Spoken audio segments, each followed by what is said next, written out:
রূপেনের আগমনে কেনই বা চমকে উঠলেন ডক্টর তুষার বিশ্বাস? কোন প্রমাণের কথাই বা বলছেন তিনি? কি এমন রহস্য লুকিয়ে আছে তার অতীত জীবনে? কিসেরই বা ভয় তার? এই সকল প্রশ্নের উত্তর পাবেন আজকের এই গল্পে। নমস্কার শ্রোতা বন্ধুরা, অন্ধকারের গল্পকথার সাম্রাজ্যে আপনাদের সকলকে স্বাগত। আমাদের আজকের নিবেদন লেখক প্রমথ বসুর কলমে কালঘূর্ণি। গল্পের সূত্রধার ও গল্প পাঠে শুভ, অন্যান্য চরিত্রে রাজ, অভিষেক, রূপঙ্কর, বনিশা, পার্থ, প্রান্তিকা, রৌনক, সুকন্যা, আরএনএম অভিষেক, কৌশিক, অভিযান, সৌমদীপ, পূজা, কুনাল ও মোনালিসা। শুরু হতে চলেছে আজকের গল্প কালঘূর্ণি।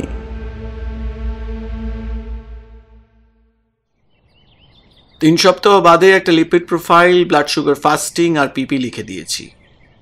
টেস্টগুলো করিয়ে একবার দেখিয়ে নেবেন। ইন দ্য মিন টাইম ওষুধগুলো চলুক, চিন্তার কিছু নেই। দরকার হলে আমায় ফোন করবেন, কেমন? পরের রোগী দেখার আগে চেম্বার সংলগ্ন ওয়াশরুমে গিয়ে ভালো করে দুহাত সাবান দিয়ে ধুয়ে নিলেন ডক্টর তুষার বিশ্বাস।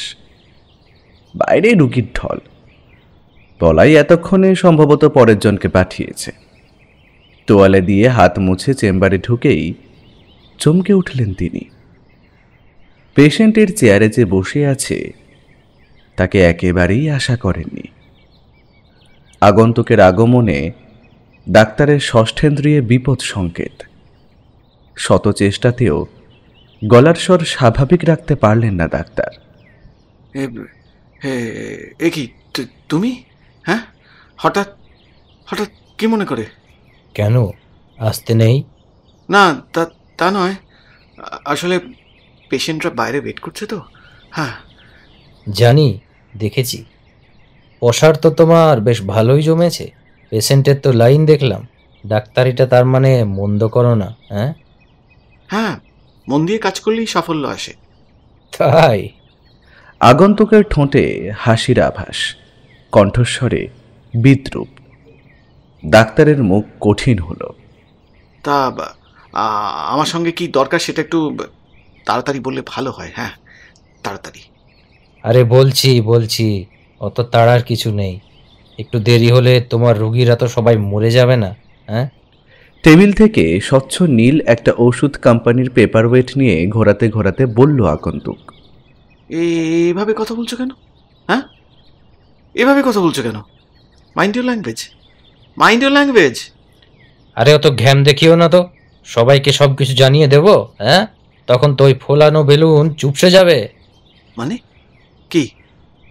কি জানাবে? কেন? আমি কি জানতে পারি সেটা তুমি জানো না? ন্যাকামো হচ্ছে। কেউ তোমার কথা বিশ্বাস করবে না, কেউ বিশ্বাস করবে না। হ্যাঁ। আগন্তুক কিছুক্ষণ ঠান্ডা চোখে তাকিয়ে থেকে বলল, করবে না বলছো? You never know my dear. প্রমাণ কোথায়? ডাক্তার চেয়ার ছেড়ে উঠে কাচের জানলার কাছে গিয়ে দাঁড়ালেন। স্বাভাবিক থাকার প্রাণপণ চেষ্টায় কপালে বিন্দু বিন্দু ঘাম ফুটে উঠেছে। কি হলো ডাক্তার? কুলকুল করে ঘামছ যে? এসির টেম্পারেচারটা কমিয়ে দেবো? Shut up! ডাক্তারের গলা চড়ে গেল। আরে গলা নামিয়ে বস। বাইরে পেশেন্টরা শুনতে পেলে তোমার ইমেজের তো 14টা বেজে যাবে। কি চাও তুমি? কি চাও? ডাক্তার চেয়ারে এসে বসলেন। এবার পথে এসো। এতক্ষণ ফালতু সময় নষ্ট করলে। তুমি এখন যাও, আমি ব্যস্ত আছি। তা বললে কি করে হয় ডাক্তার? আমাকে আগে খুশি করো, তবে তো। তোমার অধঃপতন হয়েছে। অনেক নিচে নেমে গেছো তুমি। অধঃপতন আমার? তা তো বলবেই। ওই যে ওই কবিতাটা ছিল না, তুমি মহারাজ সাধু হলে আজ, আমি আজ চোর বটে। মনে পড়েছে? ডাক্তারের মুখ কালো হয়ে গেল। বললেন, তুমি আমার কিচ্ছু করতে পারবে না। পারবো ডাক্তার, পারবো। এত নিশ্চিন্তে থেকো না। এত নিশ্চিন্তে থেকো না। কিভাবে? কোনো প্রমাণ নেই তোমার কাছে? তা নাইবা থাকলো প্রমাণ, সন্দেহ কাকে বলে জানো? ওটা হলো এক রকমের বিষ, কুঁড়ে কুঁড়ে খায়। সেই বিষের গাছ পুঁততে আমার কিন্তু জুড়ি নেই ডাক্তার। বিষ ফল তোমার জীবনটাকে এক মুহূর্তে ঝাঁঝরা করে দেবে। পারবে তো সামাল দিতে? তখন ভেবে দেখো। দুজোড়া চোখ কিছুক্ষণ নিষ্পলক হয়ে রইল। বেশ কিছুক্ষণ বাদে আগন্তুক বেরিয়ে যেতেই ঝট করে বেল বাজালেন ডাক্তার। বলাই ছুটে এসেছে। পরের পেশেন্ট পাঠাবো? আজ আজ আর পেশেন্ট দেখবো না, বলে দে ডাক্তারবাবু জরুরি কলে বেরিয়ে গেছেন। শরীর খারাপ নাকি ডাক্তারবাবু? এত ঘামছেন? হ্যাঁ, না না না, আমি আমি আমি ঠিক আছে, ঠিক আছে, তোকে যা বললাম তাই কর। বলাই চলে যেতে চুপ করে বসে রইলেন ডাক্তার। সাত সকালে হিয়া এসেই সেঁধিয়েছে অয়নের কিচেনে। রোববার তাকে আড্ডায় পায়। অয়নের কলেজ ছুটি, হিয়ার নিজেও সেমিস্টার শেষে ভেকেশন চলছে। কিছুক্ষণ রান্নাঘরে খুটখাট শব্দের পর হাতে জলখাবারের ট্রে নিয়ে লিভিং রুমে ঢুকলো হিয়া। এই নে দাদা ভাই, ধর। অনেকদিন ধরে ভেবেছি তোকে একটা ফাটাফাটি ব্রেকফাস্ট বানিয়ে খাওয়াবো। একা একা থাকিস। অয়ন প্লেটের দিকে তাকালো। জবরদস্ত কিছু একটা বানিয়েছে তা তো বোঝাই যাচ্ছে। টেবিলে রাখ। তবে একটা কথা মাথায় রাখিস, কিন্তু খেয়ে খেয়ে গায়ে গতরে চর্বি জমালে কিন্তু গোয়েন্দাগিরি করব বলে লাফানো চলবে না। অয়নের কথায় হেসে উঠল রিয়া। বাবা, গোয়েন্দাগিরি কি মডেলিং নাকি যে ফিগার মেনটেন করতে হবে? চোখ বুজে হিয়া সুস্বাদু হোমমেড হ্যামবার্গারে কামড় বসালো। ফিগার নয়, আমি বলেছি ফিজিক্যাল ফিটনেসের কথা, যেটা না থাকলে এই পেশায় টিকে থাকা যাবে না। কিন্তু এদিকে দেখেছিস তো 8:30 বাজে, অথচ পেপারওয়ালার দেখা নেই। বিরক্তি নিয়ে টিভির সুইচটা অন করলো অয়ন। চলছে একটা বাংলার পরিচিত নিউজ চ্যানেল। এই মুহূর্তে আমাদের প্রতিবেদক দীপায়ন বাগচি রয়েছেন আমাদের সঙ্গে। দীপায়ন, প্রথমেই যেটা জানতে চাইব, ডাক্তার তুষার বিশ্বাসের মৃত্যুর বিষয়ে কোন কোন তথ্য উঠে আসছে, কি ঘটেছে, কিভাবে ঘটেছে, তুমি যদি একটু বিস্তারিত বলো। হ্যাঁ শর্মিষ্ঠা, আমার পিছনে যে দোতলা বাড়িটা দেখা যাচ্ছে এটি ডক্টর তুষার বিশ্বাসের বাড়ি। এরই একতলায় ডাক্তারের চেম্বার। গতকাল সন্ধে 7:30 নাগাদ নিজের চেম্বারের মধ্যে ছুরিবিদ্ধ হন এই মেডিকেল প্র্যাকটিশনার। হাসপাতালে নিয়ে যাওয়ার আগেই ডাক্তারের মৃত্যু হয়েছে বলে জানা গেছে। এই মুহূর্তে এলাকায় যথেষ্ট চাঞ্চল্য রয়েছে। বাড়ির সামনে পাড়া প্রতিবেশীরা ভিড় করে রয়েছেন। এই তরুণ চিকিৎসক অল্পদিনেই পরিচিতি পেয়েছিলেন, চেম্বারে রোগীর ভিড়ও থাকত। কী কারণে এমন ঘটনা ঘটল এই নিয়ে এখনো ধোঁয়াশা রয়েছে। দীপায়ন, এই বিষয়ে পুলিশ কি জানিয়েছে? ঘটনায় কি কাউকে গ্রেপ্তার করা হয়েছে? হ্যাঁ, গতকালই একজনকে পুলিশ গ্রেপ্তার করেছে। জানা যাচ্ছে যে সেই ব্যক্তি পেশায় একজন সফটওয়্যার ইঞ্জিনিয়ার, কলকাতায় একটি মাল্টিন্যাশনাল কোম্পানিতে কর্মরত। গতকাল সন্ধ্যায় ডাক্তারের চেম্বারে সে উপস্থিত ছিল। প্রত্যক্ষদর্শীর বয়ান অনুসারে এই গ্রেপ্তার হয়েছে বলেই পুলিশের তরফ থেকে জানানো হয়েছে। তবে খুনের কারণ এখনো জানা যায়নি। শর্মিষ্ঠা। দীপায়ন, ডাক্তার তুষার বিশ্বাসের সম্পর্কে আর কি জানা যাচ্ছে? প্রতিবেশীদের সঙ্গে কথা বলে যেটুকু জানা গেছে, ডাক্তার বিশ্বাস বছর 3 ধরে এখানেই বাস করছিলেন। ডাক্তারের একজন সহকারী ছাড়া এই বাড়িতে আর কেউ থাকতো না। পসার যথেষ্ট ভালো ছিল ডাক্তারের, এবং চিকিৎসাও যে ভালো করতেন এমনটাই জানা যাচ্ছে। দীপায়ন, তোমায় ধন্যবাদ। এই সংক্রান্ত খবর আমরা তোমার কাছ থেকে নিতে থাকব। এখন আপাতত চোখ রাখবো অন্যান্য খবরে। টিভিটা বন্ধ করে দিল অয়ন। নিচ থেকে পেপারওয়ালা গোল করে পাকিয়ে সঠিক নিশানায় ছুঁড়ে দিয়েছে খবরের কাগজ। ব্যালকনি থেকে পেপার নিয়ে অয়ন ফিরে এলে হিয়া বলল, এটাই হওয়ার ছিল। কোনটা? এই যে খবরে যেটা দেখালো, ডক্টর তুষার বিশ্বাসের হত্যাকাণ্ড। নিজের পেশার প্রতি লয়াল না থাকার এটাই পরিণতি। বিষয়টা একটু অতি সরলীকরণ হয়ে গেল কি না? চোখ বুঝে সকলকে এক ক্যাটাগরিতে ফেলাটা ঠিক নয়। ছাড় তো, এখানকার ডাক্তারগুলো কিরকম করাপ্টেড দেখিসনি? আর এই কথা কে না জানি যে করাপশনই হলো ক্রাইমের উৎস? কোন ফিল্ডে করাপশন নেই তুই বল? কাগজে চোখ বুলোতে বুলোতে বলল অয়ন। সকলকে ছাড় দেওয়া যায়, ডাক্তারদের নয়। আমাদের অমূল্য জীবন নিয়ে যারা। হিয়ার বক্তৃতার মাঝখানে বেল বেজে উঠল। এই 7 সকালে আবার কে এলো? তোর কাজের মাসি? না বোধহয়, তার আসার সময় হয়নি। তুই দেখ, আমি প্লেটগুলো সরাই। নমস্কার। আমরা অয়ন মিত্রের সঙ্গে দেখা করতে এসেছি। উনি কি বাড়ি আছেন? প্রশ্নকর্ত্রী দরজার বাইরে দাঁড়িয়ে থাকা সালোয়ার কুর্তি পরিহিতা একজন সুশ্রী তরুণী, সঙ্গে রয়েছেন এক প্রৌঢ়। দুজনের চোখে মুখে উদ্বেগের ছাপ। দাদাভাই ঘরেই আছে, আপনারা ভিতরে আসুন প্লিজ। প্রৌঢ় ঘরে ঢুকে অয়নকে দেখতে পেয়েই বললেন, আপনি নিশ্চয়ই অয়নবাবু? আমার ছেলের খুব বিপদ, ওকে বাঁচান ভাই। আপনারা? হ্যাঁ, মানে আমার নাম অমিতাভ চৌধুরী। আগে কেন্দ্রীয় সরকারের কর্মী ছিলাম, এখন অবসর নিয়েছি। আর এই মেয়েটি সুপ্রিয়া সোম, আমার ছেলে মানবের কলিগ। ওরা রয়েছে MNC-তে। আপনারা বসুন প্লিজ, তারপর আপনাদের সব কথা শুনছি। দুজনের সোফায় বসলে মেয়েটি বলল, অয়নবাবু, মানব এখন পুলিশ কাস্টাডিতে। ডক্টর তুষার বিশ্বাসের হত্যার চার্জে পুলিশ ওকে গ্রেপ্তার করেছে, অথচ সম্পূর্ণভাবে নিরপরাধ, যাকে বলে পরিস্থিতির শিকার। ও কিন্তু সেটাই হয়েছে। এখন আমাদের কি করা উচিত কিছুই বুঝতে পারছি না। মানব আমার একমাত্র ছেলে অয়নবাবু। তাছাড়া ও যে নির্দোষ তা আমার চেয়ে ভালো কেউ জানে না। তবু কাউকে বিশ্বাস করাতে পারিনি। শুধু সন্দেহের বশে ওকে অ্যারেস্ট করা হলো। আপনি কি ঘটনাস্থলে উপস্থিত ছিলেন? হ্যাঁ, ও তো মানবের সঙ্গেই ছিল। কাল রাতে ওই তো এসে আমাদের খবর দেয়। তারপর থেকে উৎকণ্ঠায় কেটেছে সারাটা রাত। দেখুন, কোনো রকম তাড়াহুড়ো না করে গুছিয়ে পরিষ্কারভাবে বলুন তো ঠিক কি হয়েছে। অফিস থেকে একই বাসে মানব আর আমি বাড়ি ফিরি। একই এলাকায় আমাদের বাড়ি। গতকাল ফেরার পথে ডাক্তার দেখানোর কথা ছিল। অসুখটা কার? আমারই বলতে পারেন। আসলে আমার ক্রনিক মাইগ্রেনের সমস্যা রয়েছে, তো সেই কারণেই ডাক্তারের কাছে যাওয়া। ডাক্তার বিশ্বাসের নাম মানবীর সাজেস্ট করেছিল। উনি কি ডাক্তারকে চিনতেন? হ্যাঁ, ওর পরিচিত বলেই আমাকে সঙ্গে করে ও নিয়ে যায়। বেশ, বলে যান। ভিজিটিং আওয়ার্স 6টা থেকে 8টা লেখা ছিল, তখন 7টাও বাজেনি। কিন্তু ওয়েটিং লবিতে কোনো পেশেন্ট দেখলাম না। ডাক্তারের হেল্পিং হ্যান্ড শুধু বসেছিল। সে জানালো যে ডাক্তারবাবু নাকি আর রোগী দেখবেন না, আর আমাদের চলে যেতে বলল। মানব তখন লোকটিকে রিকোয়েস্ট করলো ভিতরে গিয়ে ওর রেফারেন্স দিতে। মানবকে লোকটি চিনত বলেই হয়তো ওর কথা শুনে ভেতরে গেল, আর ফিরে এসে জানালো যে ডাক্তারবাবু আমাদের অপেক্ষা করতে বলেছেন। আপনারা ওয়েট করলেন?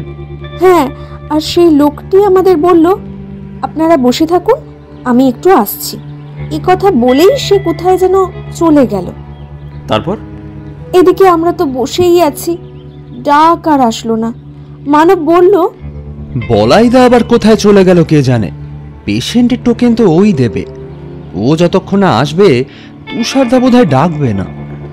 মানব তার মানে ডাক্তারকে ব্যক্তিগতভাবে চিনতেন? সম্ভবত তাই।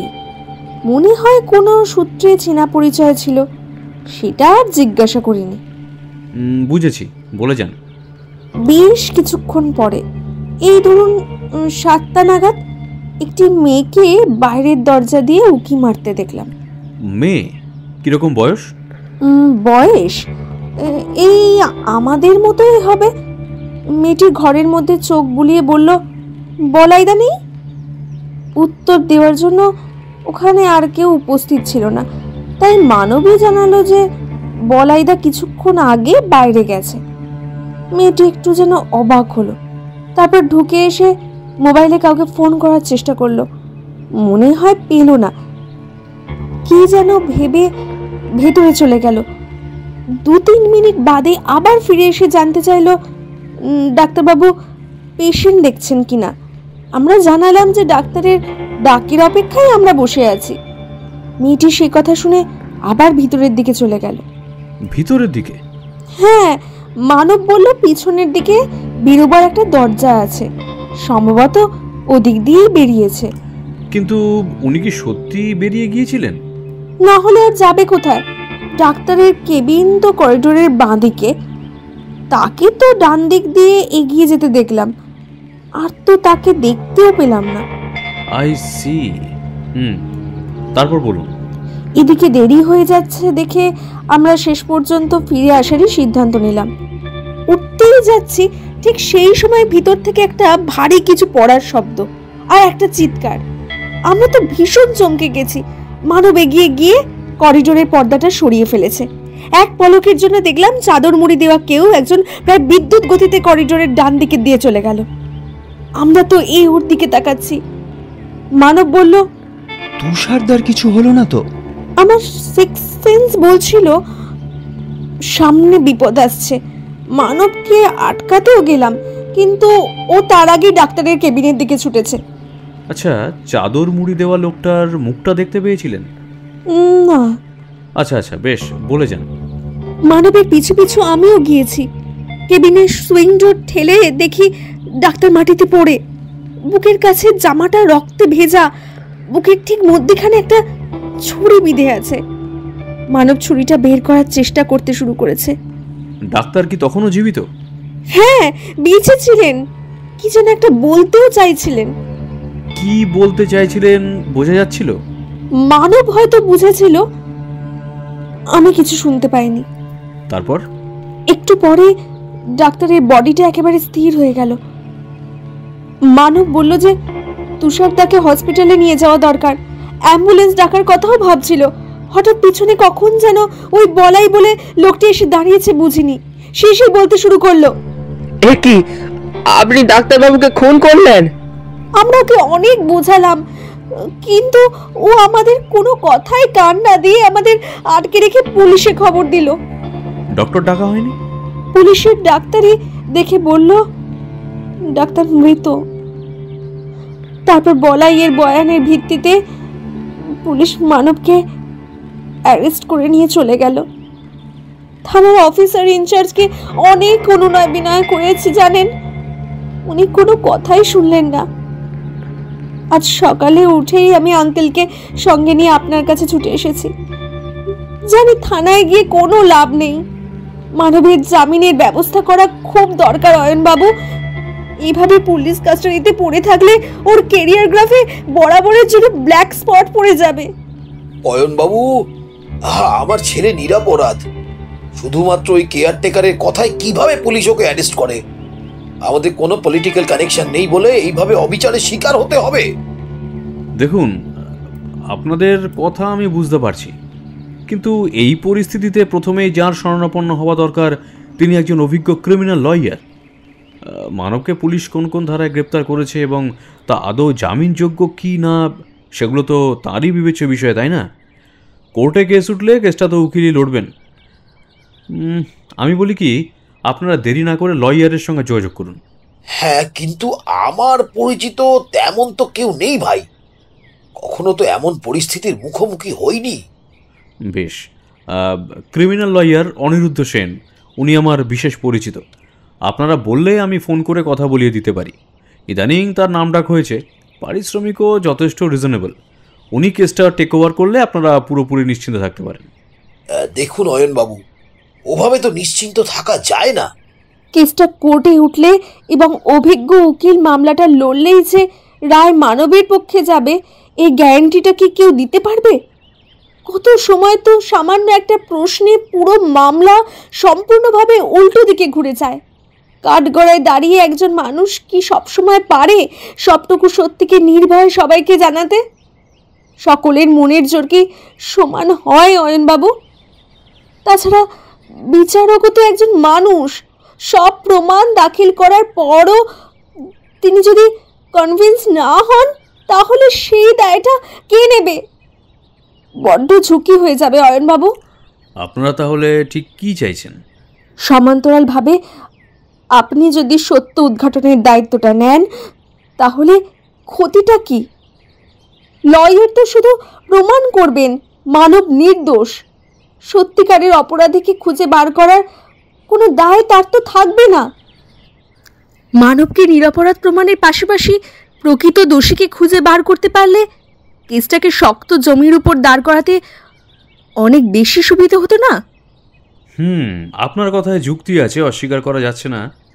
ঠিক আছে, কেসটা আমি নিচ্ছি। আপনারা বাড়ি যান, চিন্তা করবেন না, আমি দেখছি কি করা যায়। বাঁচালেন ভাই। মানবের মা তো সেই থেকে ঠাকুর ঘরে হত্যে দিয়ে পড়ে আছেন, জলও গ্রহণ করছেন না। একটা কথা বলুন তো মিস্টার চৌধুরী, ডক্টর বিশ্বাসকে কি আপনি চিনতেন? হ্যাঁ, চিনতাম। মাস দুয়েক আগে মানবের মায়ের ক্রনিক শ্বাসকষ্টটা খুব বেড়ে গিয়েছিল। ওই সময় আমাদের family physician doctor Ghosh out of station ছিলেন। আমার ছেলেই সেদিন ওই ডাক্তারকে নিয়ে আসে। সে এসে একটা ইঞ্জেকশন দিতে কষ্টটা কমেছিল। কি অদ্ভুত ব্যাপার হলো বলো দাদা ভাই। একটু আগে ঘটনাটা বাইরে থেকে দর্শক হিসেবে দেখলাম, আর ঠিক তারপরেই আমরা একেবারে ঘটনার মধ্যে। বেশ এক্সাইটিং, তাই না? আমরা মানে? তুই এর মধ্যে কিভাবে আসছিস? তোর নো এন্ট্রি, বাড়ি যা। বললেই হলো। আমাকে তুই কোনোভাবেই বাদ দিতে পারবি না। গোয়েন্দাগিরিতে হাতে খড়ির এত বড় সুযোগ কেউ ছাড়ে? No way mister Sherlock Holmes. ও তাই যদি হয় মিস্টার ওয়াটসন, এবার বলুন তো তাহলে এতক্ষণ পর্যন্ত যেটুকু জানা হলো এবং শোনা হলো তাতে কি বোঝা গেল? গোয়েন্দাগিরিতে সহকারীর ভূমিকাটা কিন্তু ফেলনা নয়। বেশ, বলছি তবে। প্রথমত, মিস সুপ্রিয়ার স্টেটমেন্ট যদি ঠিক হয় তাহলে হত্যার সময় ঘটনাস্থলে ছিল মোট 3 জন। 1 মানব, 2 সুপ্রিয়া এবং 3 ওই চাদর মুড়ি দেওয়া লোকটা, যে সম্ভবত হত্যাকারী। সুতরাং এর বাইরে কারো থাকার কোনো সিন নেই। কিন্তু যে কথাটা ভাবাচ্ছে সেটা হলো এই যে আগন্তুক ওই মেয়েটির ভূমিকা। সে ভিতরের দিকে চলে গিয়েছিল এবং সুপ্রিয়ার ধারণা অনুসারে পিছনের গেট দিয়ে বেরিয়ে গিয়ে থাকবে। এই বিষয়ে এতটা নিশ্চিত হওয়া যাচ্ছে না, তার কারণ টিভির খবরে আমরা দেখেছি বাড়িটি দোতলা এবং উপরের তলায় ডাক্তার বসবাস করতেন। সেক্ষেত্রে মেয়েটি ভিতরের সিঁড়ি দিয়ে উপরেও চলে যেতে পারে, পরে সেই চাদর মুড়ি দিয়ে নেমে খুন করতে পারে। আবার আর একজনকেও বাদ দেওয়া যাবে না, সে হলো ডাক্তারের হেল্পিং হ্যান্ড বলাই। সেও কিন্তু পিছনের দরজা দিয়ে ঢুকে খুন করে আবার সেদিক দিয়ে বেরোতে পারে। সুতরাং ওই 2 জনও রয়েছে সিনে। সব মিলিয়ে 5 জনকে ফ্রেমে রাখতে হচ্ছে। এই কজনের উপর ফোকাস করলেই রহস্যভেদ হওয়ার সম্ভাবনা প্রায় 100%। আর এই কেসের সবচেয়ে গুরুত্বপূর্ণ সূত্রটা হলো মারা যাওয়ার সময় বলে যাওয়া ডাক্তারের উক্তি। সেটার উপর আলোকপাত করতে পারলেই কেস অয়ন মিত্রের হাতের মুঠোয়। মনে হচ্ছে অয়ন মিত্রের আর কোনো দরকারই পড়বে না। গোয়েন্দার খুঁড়তুতো বোন মিস হিয়া একাই 100 ডক্টর তুষার বিশ্বাসের হত্যা রহস্যের উদ্ঘাটনে। I am so impressed my dear sister. আজ থেকে শুধু এই কেসে নয়, সব কেসে তুই আমার অ্যাসিস্ট্যান্ট হওয়ার যোগ্যতা অর্জন করলি, বুঝলি? মুগ্ধ হয়ে বলল অয়ন। ওকে দেন বাই, প্রমিস কর আপডেটস দিতে থাকবি সময় মতো। কোনো কিছু আমি মিস করতে চাই না। প্রমিস। ঘটনা যে এলাকার, সেখানকার লোকাল থানার অফিসার ইনচার্জ দেবদত্ত লাহা অয়নের পূর্ব পরিচিত। ফোনে অয়ন তার সঙ্গে যোগাযোগ করে ডাক্তার বিশ্বাসের মার্ডার কেস নিয়ে খোঁজ খবর করলে তিনি একটু অবাক হলেন। সে কি, আপনি দেখছি গন্ধে গন্ধে হাজির। শিকারী আর গোয়েন্দাদের ঘ্রাণ শক্তি সাধারণের চেয়ে বেশি হয় অফিসার। Is it? তাই দুয়ের মধ্যে আপনি কোনটে? যেটা ভাবেন। তা যে জন্য ফোন করা, এই কেসে মানব চৌধুরী বলে একজনকে গ্রেপ্তার করেছেন শুনলাম। হ্যাঁ, তা তো করতেই হবে। অস্ত্র সমেত তাকে দেখেছে ডাক্তারের সহকারী। এখন ছেড়ে কি করে দিই বলুন? ওপরওয়ালার কাছে তো আমাদেরও জবাব দিতে হয় নাকি? আপনার কি তাকেই হত্যাকারী বলে মনে হচ্ছে? পুলিশের অভিজ্ঞ চোখ কি বলছে একটু জানতে পারি? হত্যার তো একটা মোটিভ থাকে বলে জানি। আরে মশাই, অভিজ্ঞতা তো আপনারও কিছু কম নয়। ছাত্র পড়ানোর পাশাপাশি ক্রিমিনাল ধরার কাজটাও তো বেশ ভালোই চালিয়ে যাচ্ছেন। আপনার কি মনে হয় তার সামনে দিয়ে কেউ একজন ডাক্তারকে ছুরি মেরে পালালো আর সে এবং তার বান্ধবীটি কিচ্ছু টের পেল না?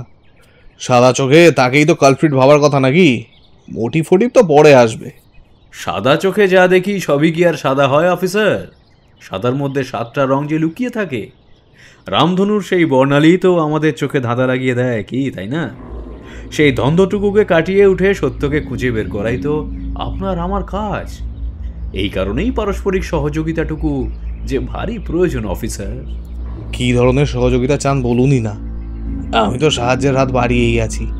তবে হ্যাঁ, দাবিটা ন্যায্য হতে হবে, এই একটাই কথা। মানবের জামিনের জন্য অ্যাপ্লাই করবে ওদের উকিল। আশা করি আপনার দিক থেকে কোনো বাধা আসবে না। খুনের চার্জে ওকে অ্যারেস্ট করেছে বাবু, জামিনের দাবিটা কি ন্যায্য হবে? অফিসার, অ্যারেস্ট কিন্তু আপনি বিনা ওয়ারেন্টে করেছেন। আমি যতদূর জানি এই ক্ষেত্রে অফেন্সটা জামিনযোগ্যই হয়ে থাকে। কোর্টে গেলে বেল পাবে না বলছেন? আইপিসি কি সে কথাই বলে? না, তা নয়, বেল পেতেই পারে। আগামীকাল সকালে ওদের উকিল কোর্টে গিয়ে বেল পেপার নিয়ে এলে জামিন দিতে তো আপনার অসুবিধা হবার কথা নয়। আরে না না, কাগজপত্র রেডি করে আনলে বেলে আমি ওকে ছেড়েই দেব। তবে জানেন তো, সেক্ষেত্রে ছেলেটি শহরের বাইরে যেতে পারবে না। কোর্টে কেস উঠলে কিন্তু ওকে হাজিরা দিতে হবে। আর আপনি যখন এই কেসে রয়েছেন তখন আমার অবশ্য অত মাথা ব্যথা নেই। Thank you officer. ইনফ্যাক্ট আপনাদের মতো বিবেচক মানুষদের জন্যই পুলিশ ডিপার্টমেন্ট এখনো সুনামের অধিকারী। এককালে যে কলকাতা পুলিশের নাম স্কটল্যান্ড ইয়ার্ডের পাশাপাশি উচ্চারিত হতো তার জন্য। আরে দাঁড়ান দাঁড়ান, অয়নের কথার মাঝখানে থামালেন দেবদত্ত। কি ব্যাপার বলুন তো? মানব বলে ছেলেটি কি আপনার কেউ হয় নাকি? না না না, তা নয়। ওর কলিগ মেয়েটি যা বলল তাতে। তাই বলুন। শেষ পর্যন্ত আপনিও অয়নবাবু, সুন্দরীর মায়াজালে আপনিও ফাঁসলেন তাহলে, আর অন্ধভাবে সবকিছু বিশ্বাস করে নিলেন। তাহলে আপনার মতে মেয়েটি সুন্দরী হবেও বা আপনি যখন বলছেন? আপনার কথা তো না মেনে উপায় কি অফিসার? অয়নবাবু, আপনি কিন্তু অফিসার অফিসার আমাকে অনুসন্ধানের দায়িত্বটা মানবের পরিবার থেকে কিন্তু দেওয়া হয়েছে। খুঁজে বের করতে হবে সত্যিটা, আবেগ নয়। এখানে যুক্তির ভূমিকাটাই গুরুত্বপূর্ণ। যুক্তি বলছে একটা জায়গায় আবদ্ধ না থেকে চোখ কান খোলা রাখা উচিত, আর খুলে দেওয়া উচিত ভাবনা চিন্তার দরজা জানলা। আপনার মতো অফিসার যে কেসের সঙ্গে যুক্ত সেখানে নির্দোষ নয়, প্রকৃত অপরাধীরই সাজা পাওয়ার উচিত। Am I right officer? You are absolutely right. তবে সেটা সব ক্ষেত্রেই প্রযোজ্য অয়নবাবু। ভয় নেই, সাহায্য করব যখন কথা দিয়েছি করবই। আপনি তদন্ত করলে করুন, আমার আপত্তি কিসের? তাহলে আমার প্রথম গন্তব্য ঘটনাস্থল, সেই সঙ্গে কেয়ারটেকার বলাইকে চাই। বেশ, ও বাড়ি তালা দেওয়া হয়েছে, আমি খোলার ব্যবস্থা করে দিচ্ছি। বলাইকেও এতলা পাঠাচ্ছি। আপাতত নোনাডাঙ্গার কাছে ওর ভাইয়ের বাড়িতে রয়েছে সে।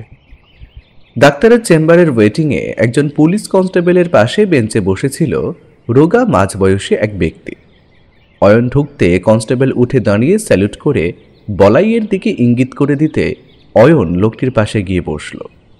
তোমার পুরো নাম কি আর দেশ কোথায়? বলাই বেরা বাবু, দেশ মেদিনীপুরে। কলকাতায় কবে এসেছো? কলকাতায় কবে থেকে আছো? আছে অনেক দিন। ডাক্তারবাবুর কাছে এই ধরেন 2 বছর। তাই? তা কিরকম মানুষ ছিলেন তিনি? ভালো বাবু, কিন্তু কি নিয়তি দেখেন। বলাইয়ের মুখ চোখ শুকনো। শনিবারের ঘটনাটা গুছিয়ে বলতে পারবে? সেদিনের কথা আর মনে করতে চাই না বাবু। তবু তোমায় মনে যে একবার করতেই হবে বলাই। তুমি যে দুম করে ওই মানব বলে ছেলেটিকে ধরিয়ে দিলে, এটা কি ঠিক কাজ হলো? কেন, ওই মানব দাদা বাবুই তো খুনি। আচ্ছা, একটা কথা বলো তো আমায়, সেদিন তুমি ওদের বসিয়ে রেখে কোথায় গেছিলে? ডাক্তারবাবুর জন্য সাবান আনতে। সাবান? হ্যাঁ, ডাক্তারবাবু বললেন ওর চেম্বারের বাথরুমে সাবান শেষ, এক্ষুনি আনতে হবে। অথচ আমি সকালেই গোটা সাবান নিজে রেখেছি। তুমি বলেছিলে সে কথা? বলেছি, তা উনি বললেন সাবান জলে পড়ে গলে গেছে। সাবানের দোকানটা কোথায়? এটাই তো মুশকিল বাবু। এ তল্লাটে মুদির দোকান বেশি নাই, যেটা আছে সেটা বিকেলে বন্ধ থাকে। কোনো কিছু আনতে হলে যেতে হয় ওই বড় রাস্তা পেরিয়ে যে মার্কেট আছে সেখানে। যাতায়াতে কতক্ষণ সময় লাগে? মিনিট 10-12 তো লাগেই। সিগন্যাল বন্ধ হলে তবে তো রাস্তা পার হব। সেদিনও ততক্ষণ লেগেছিল? আরো বেশি লেগেছিল। যে দোকান থেকে আনি সেটাও দেখি বন্ধ, অন্য দোকানটায় খুব ভিড় ছিল। মিনিট 15? হ্যাঁ, তা তো হবেই। মানবে যদি খুন করবে বলায়, তাহলে ও এতক্ষণ সময় কেন লাগাবে? সেক্ষেত্রে ও তো তুমি বেরিয়ে গেলেই কাজটা ছেড়ে পালিয়ে যাবে। ধরা পড়বে জেনেও তোমার অপেক্ষায় ওখানে বসে থাকবে নাকি? হয়তো কেউ এসে পড়েছিল, তাই সুযোগ পায়নি। তারপর সে চলে যেতেই। যে এসেছিল খুনটা তো সেও করতে পারে। আমি কি জানি বাবু, আমি তো আর পুলিশ নই।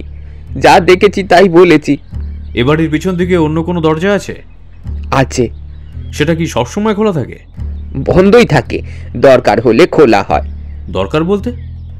ওই দরজা দিয়ে যদি বেরোনো হয় তাহলে। রূপু দিদিমণি এলে ওদিক দিয়ে বেরোন, ওদিকের গলিতেই থাকেন কি না। রূপু দিদিমণিকে? যার সঙ্গে ডাক্তারবাবুর বিয়ের কথা পাকা হয়েছিল সে, তার ভালো নাম অনুপমা। তিনি কি মাঝে মধ্যেই আসতেন? আসতো, তবে ইদানিং একটু কম দেখতাম যেন। তিনিও কি ডাক্তার? না, রূপু দিদিমণি স্কুলের মাস্টার। ওদের পরিচয় কতদিনের জানো? আমি আসার আগে থেকে। ঘটনার দিন কি তাকে দেখেছো? আমি থাকাকালীন তো দেখিনি, না থাকার সময় এলে আলাদা কথা। ঘটনার আগে ডাক্তারবাবু পেশেন্ট দেখবেন না বলেছিলেন। ভিজিটিং আওয়ার কি শেষ হয়ে গিয়েছিল? না বাবু, ইদানিংকালে ডাক্তারবাবুর মতিভ্রম হতো, দুম করে রোগী দেখা বন্ধ করে দিতেন। ওই দিন তেমনটাই হয়েছিল। এই মতিভ্রমের কারণ কি হতে পারে বলাই? তোমার কি মনে হয়? আমার তো মনে হয় ওই দাড়িওয়ালা লোকটাই যত নষ্টের গোড়া। সে এলেই ডাক্তারবাবু বুদ্ধি নাশ হতো। রুগী তো দেখতেনই না, ছুতোই না, তাই আমাকে এদিকে ওদিকে পাঠিয়ে দিতেন।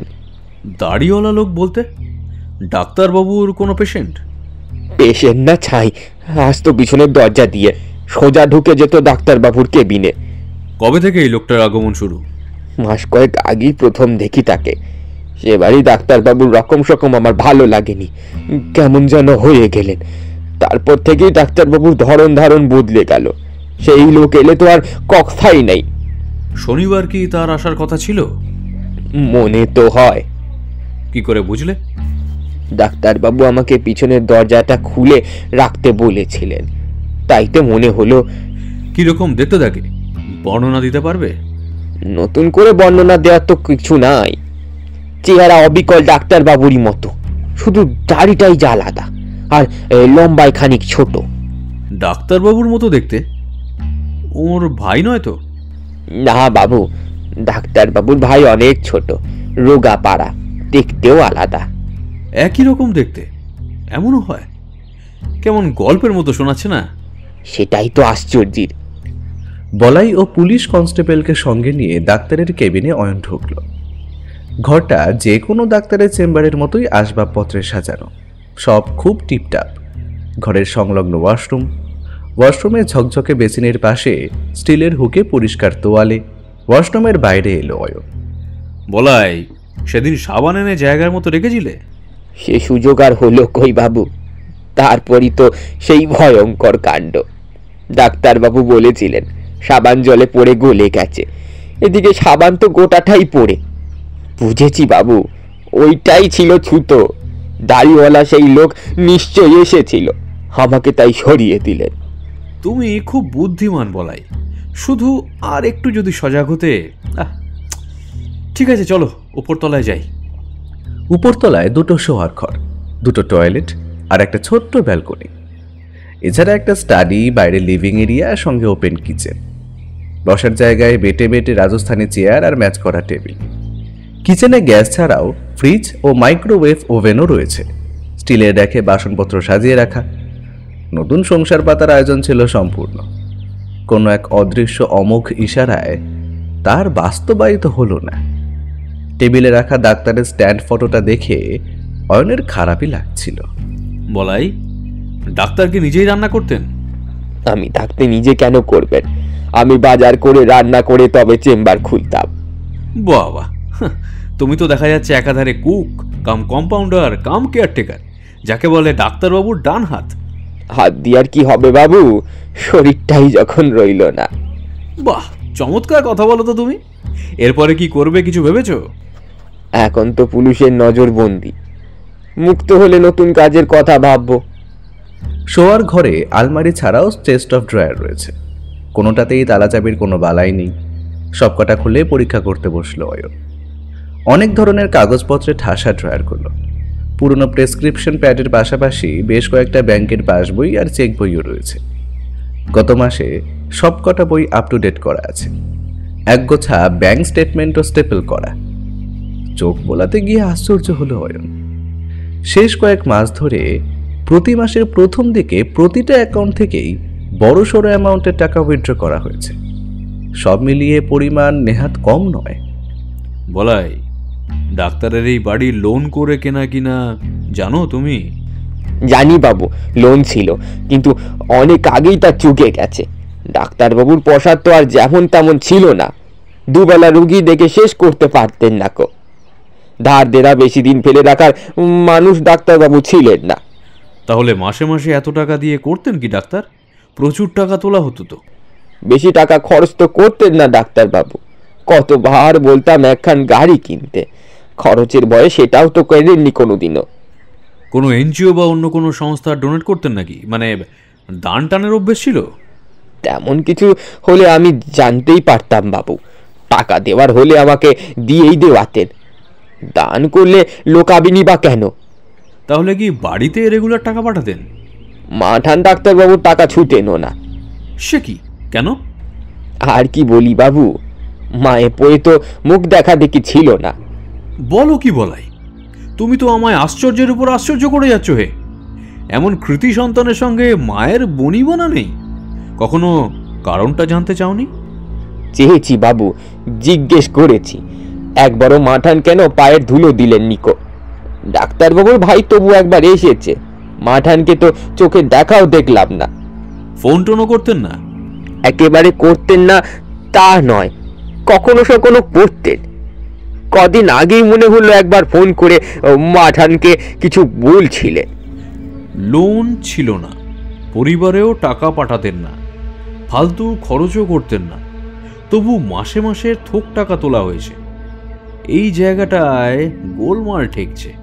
চলো নিচে যাই, বাড়ির পিছন দিকটা একটু দেখবো, চলো। সিঁড়ি দিয়ে নেমে একটু এগিয়েই দরজা, ল্যাচ আর ছিটকিনি খুলল বলাই। আসুন বাবু। দরজা খুলতেই একটা সরু প্যাসেজ, পাশেই বাউন্ডারি ওয়াল। প্যাসেজ শেষ হতে হুড়কো লাগানো লোহার গেট। প্যাসেজে সোনালি কিছু একটা পড়ে রয়েছে, রোদ্দুর লেগে ঝকঝক করছে।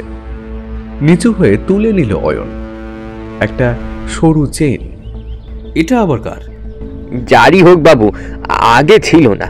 প্রতিদিন আমি এই জায়গা সাফ করি, শনিবারও ঝাড় দিয়ে জল দিয়ে ধুয়েছিলাম। এদিক দিয়ে তো বিশেষ কেউ আসা যাওয়া করে না বাবু। তোমার রূপু দিদিমণি তো এদিক দিয়েই যান বললে। বাহ, সঠিক সময় সঠিক তথ্য দিতে তোমার জুড়ি নেই বলাই, জুড়ি নেই। হারটা আমার কাছেই রইল। বুদ্ধিটা ছিল, কাজে লাগলো না। বুদ্ধি কিন্তু খারাপ কাজেও লাগে, আর তোমাকেও পুরোপুরি কিন্তু সন্দেহমুক্ত হিসাবে ধরা যাচ্ছে না। খুন করার সুযোগ তোমারও কিন্তু কম ছিল না। সুযোগটাই সব বাবু, আর অন্নদাদাকে মেরে আমার কি লাভ? নিজের পেটে কিল মারার মতো বেকুব কে আছে সংসারে? লাভ ক্ষতি সবটা কি বাইরে থেকে বোঝা যায়? মানুষের ভিতরটা বড় জটিল বলাই, বড়ই জটিল। কে কিভাবে কি কারণে মনের মধ্যে রাগ পুষে রাখে কে বলতে পারে বলো? তাছাড়া তোমার ওই দাড়িওয়ালা লোকটিকে তো আর তো কেউই চেনে না। কে বলতে পারে এটা তোমার বানানো গল্প কিনা? বানানো নয় বাবু, আমি সত্যি কথাই বলছি। সেই লোক মনে হয় ফোন করে হাসতো। ডাক্তারবাবু আগে থেকেই জানতেন সে হাসবে। পুলিশ ডাক্তারবাবুর মোবাইল ফোনের কোম্পানিতে খোঁজ নিলেই পারে, তখনই তো হয়ে যাবে দুধ কা দুধ পানি কা পানি। এই বলাই যে মিথ্যে কথা বলছে না সেটাও তো প্রমাণ হয়ে যাবে। তুমিও শেষ অবধি গোয়েন্দা হয়ে উঠলে বলাই, কি হার করা যাবে? এরপর তো আমি বেকার হয়ে যাব। বাবু, যে লোক তার মনিবের জীবনের এত বড় বিপদের আগাম আঁচটুকু পেল না কো, তার কি গোয়েন্দা হওয়ার সাজে? আপনিই বলেন। আচ্ছা, এবার তোমার রূপু দিদিমণির বিষয়ে কিছু তথ্য দাও তো। কেমন মানুষ তিনি? আলাপ আছে তোমার সঙ্গে? হ্যাঁ, তা কেন থাকবে না? বিয়ে হলে তিনিই তো আমার মালকিন হতেন। তবে ওকে একটু ভয় লাগতো। কেন? খুব গম্ভীর নাকি? না, গম্ভীর নয়, কড়া। কোনো অন্যায় করলে কোনোভাবেই মানবেন না কো। কিভাবে জানলে? করেছিলে নাকি কোনো অন্যায় কাজ? আমার আগে যে কাজ করতো, শুনেছি সামান্য কারণে রূপু দিদিমণি তাকে ছাড়িয়ে দেয়। সামান্য কারণ বলতে? ডাক্তারবাবুর ব্যাগ থেকে 2-4 পয়সা সরাতো লোকটা। রূপু দিদিমণি জানতে পেরে খুব রাগারাগি করতে থাকেন। তাছাড়া শুনেছি সে খুব মিথ্যে কথা বলতো। কাজকর্ম একটু কম করো, রূপু দিদিমণি মানবে অন্যায় করেছে কি মরেছে। রূপু দিদির কাছে তার কোনো ক্ষমা নাই গো। বাপরে, এত কড়া হলে তো ভয় পাবারই কথা। তোমার ডাক্তারবাবু ভয় পেতেন না? মনে মনে কি পেত না কো, জানতে দিতেন না, এই যা। ঠিক বলেছ। আচ্ছা, আজ আমি আসি বলাই। তোমার সঙ্গে কথা বলে খুব ভালো লাগলো, চলি। বেরোবার মুখে ডাক্তারের কেবিনের ডান পাশে একটা কাগজের টুকরো দেখতে পেল অয়ন। কৌতূহলে তুলে নিল। ডাক্তারের প্রেসক্রিপশন প্যাডের একটা পাতা মনে হচ্ছে, কেউ ছিঁড়ে দুমড়ে মুচড়ে ফেলছে। খুলে দেখল তাতে লেখা আছে, আজ নয়, কাল নয়, আর কোনো দিনও নয়, নেভার। প্রকুঁচকে উঠল অয়নের। কে লিখেছে? এর অর্থই বা কি? কাগজের এই লেখাটা সম্পর্কে মিস মার্পেলের মতটা জানতে পারলে ভালো হতো। গম্ভীর মুখে হিয়াকে বলল অয়ন। ওই ডাক্তার মনে হয় ডাক্তারির পাশাপাশি আধুনিক কবিতা লিখত। তবে গোয়েন্দার সহকারী থেকে অরিজিনাল গোয়েন্দায় প্রমোশন এত দ্রুত, আমার কি ভাগ্য! সেটার কারণ হলো তোর কনফিডেন্স লেভেলটা বাড়ানো। একটু বাদেই তোমাকে মণিদীপা অ্যাপার্টমেন্টে গিয়ে বলাইয়ের রূপ দিদিমণিকে ইন্টারোগেট করতে হবে। এই হলো তারই প্রস্তুতি। আমি একা? Are you crazy? অবভিয়াসলি, জলে না নামিলে কেহ শেখে না সাঁতার, শুনিসনি? তাই বলে প্রথমে মাছ সমুদ্রে ছেড়ে দিবি? ওরে শোন শোন, হাত পা ছুঁড়ে তীরে পৌঁছানোর পর যে আনন্দটা হবে না, তার তুলনায় ওই কষ্টটা নস্যি। মণিদীপা অ্যাপার্টমেন্টের 5 নম্বর ফ্ল্যাটের নেম প্লেটে 3টে নাম, মনীষ, অনুশ্রী ও অনুপমা লাহিড়ী। অনুপমার সঙ্গে দেখা করার জন্য হিয়া অপেক্ষমান। একটি অল্প বয়সী মেয়ে ওকে বসিয়ে ভিতরে গেছে। ইতিউতি চাইছে হিয়া। বসার ঘর খুব রুচিসম্মতভাবে সাজানো। বেতের সোফায় বসার একটু বাদেই একটি মেয়ে ঘরে এলো। পরনে সাদা হাউসকোট। মেয়েটি বেশ লম্বা আর ফর্সা, মুখ চোখ বসে গেছে, দুচোখ ফোলা, চেহারায় শোকের ছায়া। আমি অনুপমা, কিন্তু আপনাকে তো ঠিক... নমস্কার, আমি অয়ন মিত্রের কাছ থেকে আসছি। ডক্টর তুষার বিশ্বাসের মার্ডার মিস্ট্রিটা উনি সলভ করার দায়িত্ব নিয়েছেন। আমি ওরই সহকারী। ও আই সি, বসুন। অনুপমা হিয়ার মুখোমুখি বেতের চেয়ারে বসল। হ্যাঁ বলুন, কি জানতে চান? অবশ্য পুলিশ আগে একবার জিজ্ঞাসাবাদ করেছে, তবু আরও যদি কিছু জানার থাকে, you please can carry on. পুলিশের তরফ থেকেও? তার মানে? না, আসলে ওর মোবাইলের লাস্ট কলার হিসেবে আমাকেই ওরা প্রথমে খবরটা দেয়। তখনই কিছু রুটিন এনকোয়ারি করে, যদিও কথা বলার মতো অবস্থায় তখন আমি ছিলাম না। শেষ কখন ডক্টরের সঙ্গে আপনার যোগাযোগ হয়? যোগাযোগ মানে ওই ঘটনার দিন বিকেল 3টে নাগাদ আমার অফ পিরিয়ড থাকায় ওই সময় ওকে আমি ফোন করি। লাস্ট কথা তখনই হয়। আপনি কি শিক্ষকতা করেন? হ্যাঁ, বারুইপুরে একটা হায়ার সেকেন্ডারি স্কুলে আমি ইতিহাস পড়াই। সেদিন সন্ধে আপনি কোথায় ছিলেন? শনিবার স্কুল ছুটির পর একটা স্পেশাল ক্লাস থাকে। পিছিয়ে পড়া পরিবারের ছেলে মেয়েদের জন্যই ওই একটা এনজিও থেকে এই ব্যবস্থাটা করেছে। ওই স্বেচ্ছায় যারা এগিয়ে আসে তারাই পড়ায় আর কি। সেটা শেষ হতে হতে প্রায় 6টা বেজে যায়। সেদিন 6টায় বেরিয়ে আমি ওর সঙ্গে দেখা করব ভেবে চেম্বারে ঢুকি। এই ধরুন তখন 7টা মতন হবে।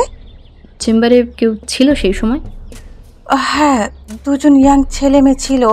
ওয়েটিং লবিতেই ওরা ওয়েট করছিল। তাদের সঙ্গেও আমার 2-একটা কথা হয়, তবে বলাইদা ছিল না। ডাক্তার ছিলেন? তুষারের ঘরে ঢুকেছিলাম আমি, কিন্তু ওকে দেখতে না পেয়ে ফিরে আসি। ঘরে না থাকলে উনি ছিলেন কোথায়?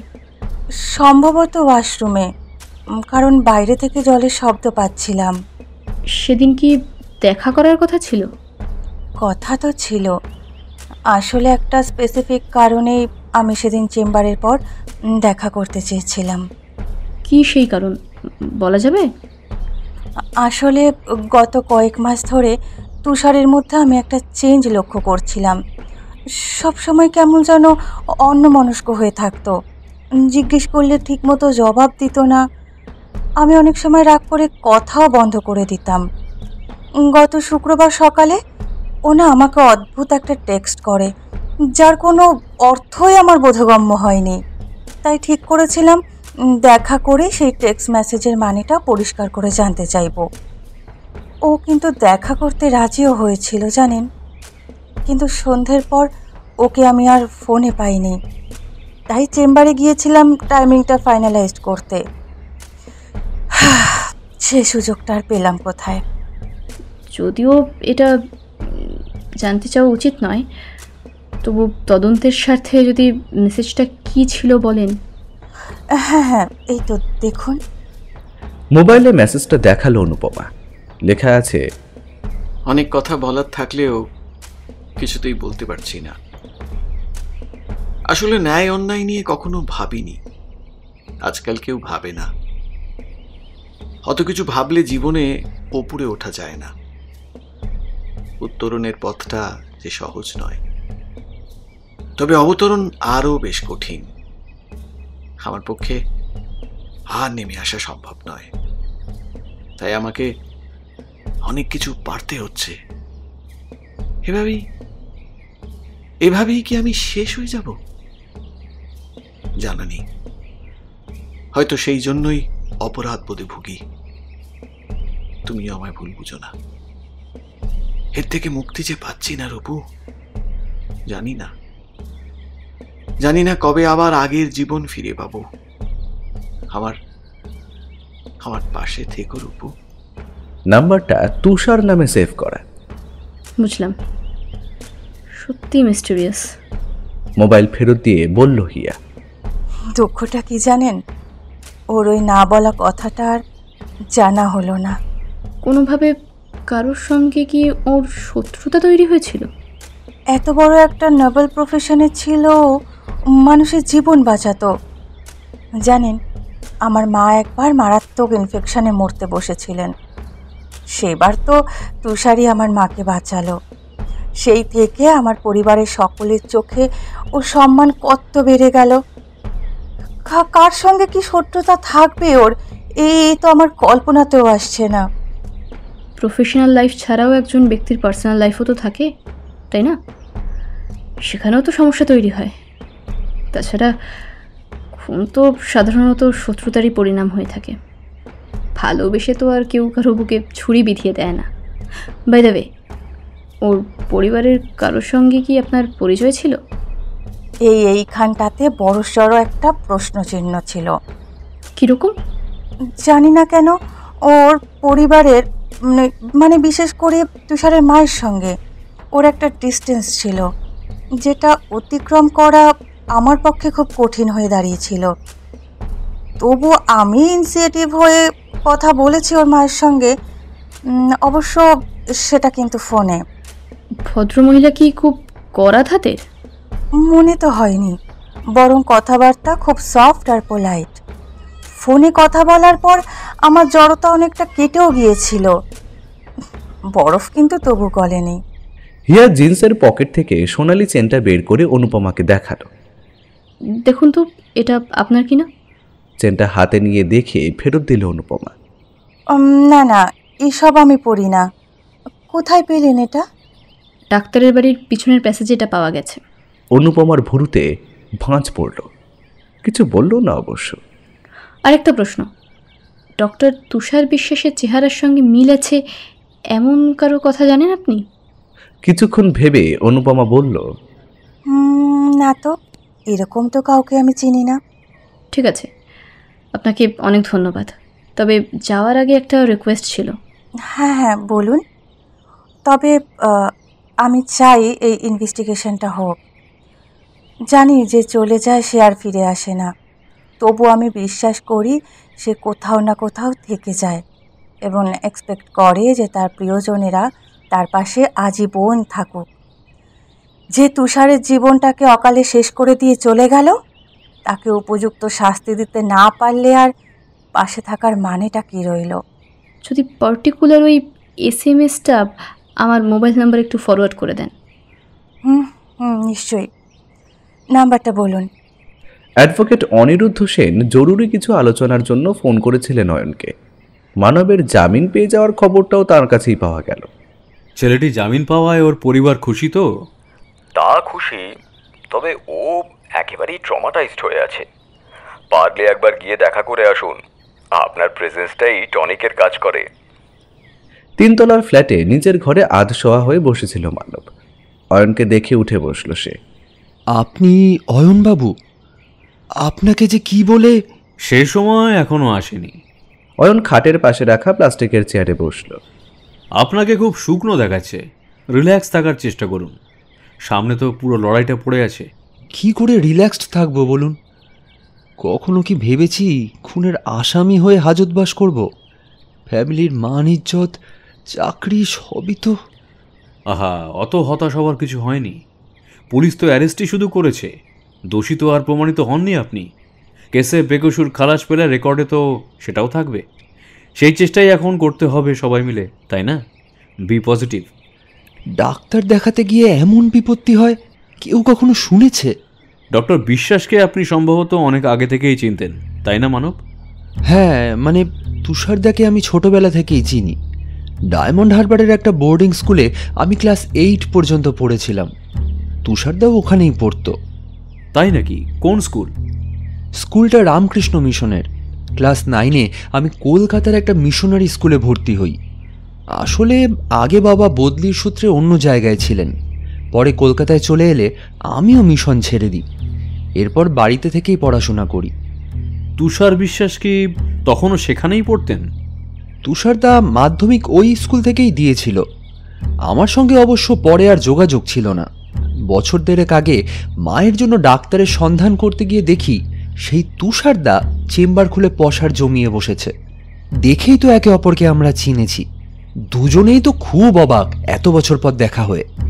তখনই জানতে পারলাম যে তুষারদা ভালো প্র্যাকটিস করছে, পসারও খুব ভালো। সেবার অনেকদিন পর দেখা হয়ে কত কথাও হলো। মায়ের রিপোর্ট দেখাতে গেলাম যেদিন, তুষারদা বলাইদাকে দিয়ে চা নিয়ে খাওয়ালো। সেদিনের ঘটনাটা এখনো যেন বিশ্বাস করতে পারছি না। বাড়িটাও তো ওর নিজের? হ্যাঁ, বছর 2-2.5 আগে কিনে রেনোভেট করেছে। বাড়িটাও ঘুরিয়ে দেখালো সেদিন। তবে তুষারদা এত তাড়াতাড়ি উন্নতি করবে সেটা আমি ভাবতেও পারিনি। ইনফ্যাক্ট ডাক্তার হিসাবে তুষারদাকে দেখব এটাও ভাবিনি। কেন? আগে স্কুলে তো তুষারদা কোনোদিনই খুব স্টুডিয়াস ধরনের ছিল না। উনি কি আপনার চেয়ে সিনিয়র ছিলেন? 9-এ আমি যখন চলে আসি তখন তুষারদা বোর্ডের পরীক্ষার জন্য তৈরি হচ্ছে। আমি চলে আসায় খুব আপসেটও হয়েছিল। কেন? উনিও তো আর বেশি দিন স্কুলে থাকবেন না, তা দুঃখ কিসের? সায়েন্স সাবজেক্টে তুষারদা আমার থেকে প্রচুর হেল্প নিত। বলেছিল পরীক্ষার আগে আমি যেন অঙ্কগুলো একটু বেশি করে দেখিয়ে দিই। সায়েন্সে আমি অনেক অ্যাডভান্সড ছিলাম, তাই আমি স্কুল ছেড়ে দেওয়ায় তুষারদাও মুষড়ে পড়ে। এ তো ভারী আশ্চর্য শোনাচ্ছে। স্ট্রেঞ্জ। ডক্টর তুষার বিশ্বাস লেখাপড়ায় অন্যের সাহায্য প্রার্থী। একজন ডাক্তারের তো বেসিক্যালি মেধাবী হওয়ারই কথা। এর একটা ব্যাখ্যা আমি দিতে পারি। তুষারদা বরাবরই একটু নার্ভাস প্রকৃতির। পারত সবই, পরীক্ষা কাছাকাছি চলে এলেই কেমন যেন নার্ভটা ফেল করে যেত। 100 বার করা অঙ্ক তখন ভুল হতো। নার্ভাস হলে উনি ডাক্তার হলেন কি করে? ডেড বডি কাটতে হয়নি? ওই জন্যই তো অয়নদা আমি একেবারে অবাক হয়ে গেছিলাম। তবে সেটা বোধহয় বয়সের সঙ্গে সঙ্গে ঠিক হয়ে গিয়েছিল। তুষারদা যে সার্জারি বা গাইনির লাইনে না গিয়ে মেডিসিনে ঢুকেছিল সেটারও কারণ বোধহয় ওই নার্ভাসনেস। এই বিষয়ে কথা হয়েছিল আপনার সঙ্গে? কিছু কথাবার্তা হয়েছিল বইকি, অত পরিষ্কারভাবে না বললেও বুঝতে অসুবিধা হয়নি। আচ্ছা, একটা কথা বলুন তো, বুকে ছুরি বেঁধা অবস্থায় অস্ফুটে কি বলেছিলেন আপনার তুষারদা? রূপ রূপ বলে কিছু একটা বলতে চাইছিল।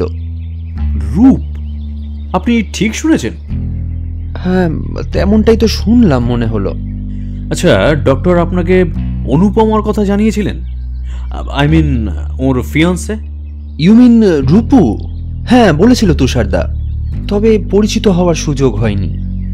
অনুপমার সম্পর্কে কি বলেছিলেন উনি? বলেছিল ওদের বিয়ে সম্ভবত আগামী বছর। আরও বলেছিল মেয়েটি স্কুল টিচার, ভ্যালুকে খুব প্রাধান্য দেয়।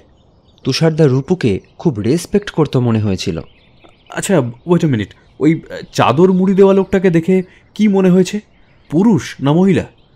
পুরুষ বলেই তো মনে হলো। ঠিক আছে, আচ্ছা বেশ, আমি আজকে উঠছি, অনর্থক টেনশন করবেন না কেমন? অয়নদা, মিস্টার সেনের উপরে ভরসা করা যায় তো? এত কেন ভাবছেন? প্রত্যেক মানুষই তার প্রফেশনের প্রতি দায়বদ্ধ। ওকে সব কিছু পরিষ্কারভাবে বলবেন। কেস কোর্টে উঠতে তো দেরি আছে, বিচার ব্যবস্থার উপর একটু আস্থা রাখুন, তারপর তো আমরা সবাই আপনার পাশে রয়েছি। এই ভরসাটুকুরই খুব দরকার ছিল। থানায় বসেছিল রোগা অল্প বয়সী একটি ছেলে, শুকনো মুখে খোঁচা খোঁচা দাড়ি। অফিসার বললেন, আসুন, এর সঙ্গে কথা বলবো বলেই আপনাকে ডেকে আনলাম। এ হলো তুষার ডাক্তারের ছোট ভাই তন্ময়। আর তন্ময়, ইনি হচ্ছেন অয়ন মিত্র। তোমার দাদার কেসটা উনিই দেখাশোনা করছেন। ওর হয়তো তোমার কাছে কিছু জিজ্ঞাসা থাকবে। অয়নবাবু, কোনো প্রশ্ন থাকলে আপনি বলতে পারেন। তোমায় দেখে তো স্টুডেন্ট বলে মনে হচ্ছে, কি পড়ছো? নর্থ বেঙ্গল ইউনিভার্সিটিতে অ্যাপ্লায়েড কেমিস্ট্রি নিয়ে পোস্ট গ্র্যাজুয়েশন করছি। ছেলেটির গলাটা ধরে আছে, মুখ চোখ থমথমে। তোমার মা কি? মা আসেনি, মায়ের শরীর ভালো নয়। দাদার সঙ্গে শেষ কবে কথা হয়? মারা যাবার কয়েকদিন আগে দাদা ফোন করেছিল, ওটাই লাস্ট। কি কথা হয়? ফোন করেই মাকে চাইলো, মায়ের সঙ্গে কথা বলল সেদিন। কি কথা হয়েছিল জানো? ঠিক জানি না, তবে মা বলল দাদা নাকি খুব ডিপ্রেসড ছিল। এরপরে তোমরা আর ফোন করোনি? করেছিলাম, তবে কথা হয়নি, দাদা ফোন ধরেনি। এর আগে কি তুষারকে কখনো ডিপ্রেসড বলে মনে হয়েছে? এর আগে আসলে দাদা তো... কথার মাঝখানে থেমে গেল তন্ময়। অফিসার বললেন, সব কথা কিন্তু খুলে বলা দরকার। Come on, speak out. কোনো কথা লুকোবে না তন্ময়। আর কি হবে অফিসার, দাদা তো ফিরবে না। তন্ময়ের দুই চোখ জলে ভরে উঠল। অয়ন বলল, তবুও ঘটনার সত্যতা জানাটা জরুরি। মানব বলে একটি ছেলেকে অ্যারেস্ট করা হয়েছে, জামিনে ছাড়া পেলেও কেসটা কোর্টে উঠবে। বুঝতেই পারছো, ও দোষী কিনা জানাটা খুব দরকার। I see. না, বলছিলাম যে দাদা খুবই কম ফোন করতো, তাই ওর মানসিক অবস্থার খবরাখবর আমরা কখনো পেতাম না। তোমার মায়ের সঙ্গে সম্পর্কটা ভালো ছিল না শুনলাম। ঠিকই শুনেছেন, সেই কারণেই। কিন্তু এর কারণ কি, কোনো আইডিয়া আছে? না, নেই। মা আমায় কিছু বলতে চায় না, তবে বুঝতে পারি। কি বুঝতে পারো? বুঝতে পারি যে দাদার সঙ্গে কিছু একটা খিচ আছে মায়ের। দাদার কথা বললেই মুখটা কঠিন হয়ে যায়। অনুপমাকে চিনতে? কে, রূপদি? না, সেভাবে তো চেনা পরিচয় হয়নি, তবে বিয়ের সব ঠিক ছিল। একবার দুবার ফোনে কথা হয়েছে মায়ের সঙ্গে। আগামী বছর সম্ভবত রেজিস্ট্রি বিয়ের কথা ছিল। আচ্ছা, তুষারের প্রতি এত আক্রোশ কার হতে পারে বলে তোমার মনে হয়? দাদার কথায় কখনো সামান্যতম কিছু আভাস কি পেয়েছিলে? আচ্ছা, তুষার নিজের অজান্তে এমন কোনো সংসর্গে জড়িয়ে পড়েনি তো যেখান থেকে বেরিয়ে আসা সম্ভব হচ্ছিল না? দাদা কোনো কিছু শেয়ার করতো না, করলে হয়তো দাদাকে এভাবে মরতে হতো না। তন্ময়, তুমি কি এমন কাউকে চেনো যার সঙ্গে তুষারের চেহারার মিল রয়েছে? চেহারার মিল মানে হামশাকল? বাবু, এ আবার কেমন হেয়ালি? এসব তো সিনেমা টিনেমায় হয় শুনেছি। এমন কাউকে তো আমি চিনি না। অফিসার, রিয়েল লাইফ অনেক সময় রিয়েল লাইফকেও হার মানায়। এনিওয়ে তন্ময়, আমি তোমার মায়ের সঙ্গে একটু কথা বলতে চাই। Is it possible? হ্যাঁ, আপনি জলপাইগুড়িতে গেলে অবশ্যই সেটা সম্ভব হতে পারে। ওকে দেন, আমি তোমাকে যত সময় জানিয়ে দেবো। থানা থেকে বেরিয়ে আসার আগে অয়ন দেবদত্তকে জিজ্ঞেস করল, আপনি কি ডাক্তারের মোবাইলের কল লিস্ট চেক করেছেন? চেয়ে পাঠিয়েছি, পেলেই সেটা করা হবে। সন্ধ্যের পর হিয়ার সঙ্গে কেস নিয়ে আলোচনায় বসল অয়ন। দাদা ভাই, চল আমরা পুরো ঘটনাটাকে একটু সাম আপ করি। বেশ, শুরু কর। শনিবার সন্ধেবেলা ডাক্তার রুগী দেখা বন্ধ করে কারোর জন্য অপেক্ষা করছিল। সুপ্রিয়া আর মানব সেখানে ডাক্তারের ঘরে যাবার জন্য অপেক্ষমান। এখন কথা হলো, এরা দুজনে কিন্তু যা বলছে সেটারও সেই অর্থে দ্বিতীয় কোনো সাক্ষ্য প্রমাণ নেই। সেই অর্থে ওদের কোনো মোটিভও নেই।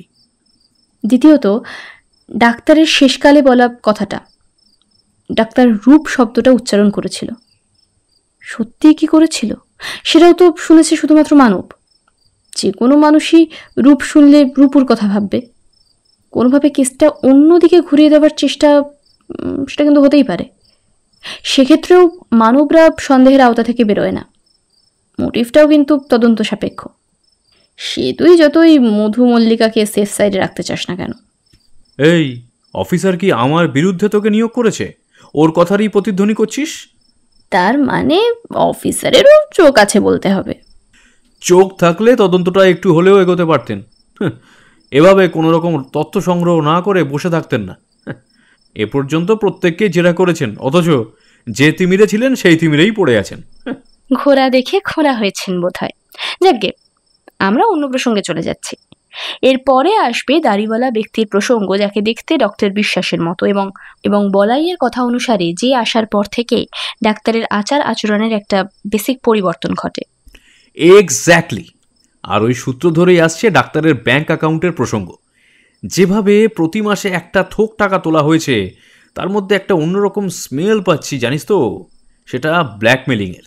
ওই দাড়িওয়ালার আগমন এবং অ্যাকাউন্টের অর্থ নির্গমনে দুয়ের সময়টা এক, এবং সেটা কাকতালীয় কিনা সেটাই হচ্ছে প্রশ্ন। ডাক্তারের কেবিনের বাইরে পাওয়া চিরকুটের লেখাটাও বেশ অদ্ভুত। এটা তুই ঠিকই বলেছিস দাদা ভাই।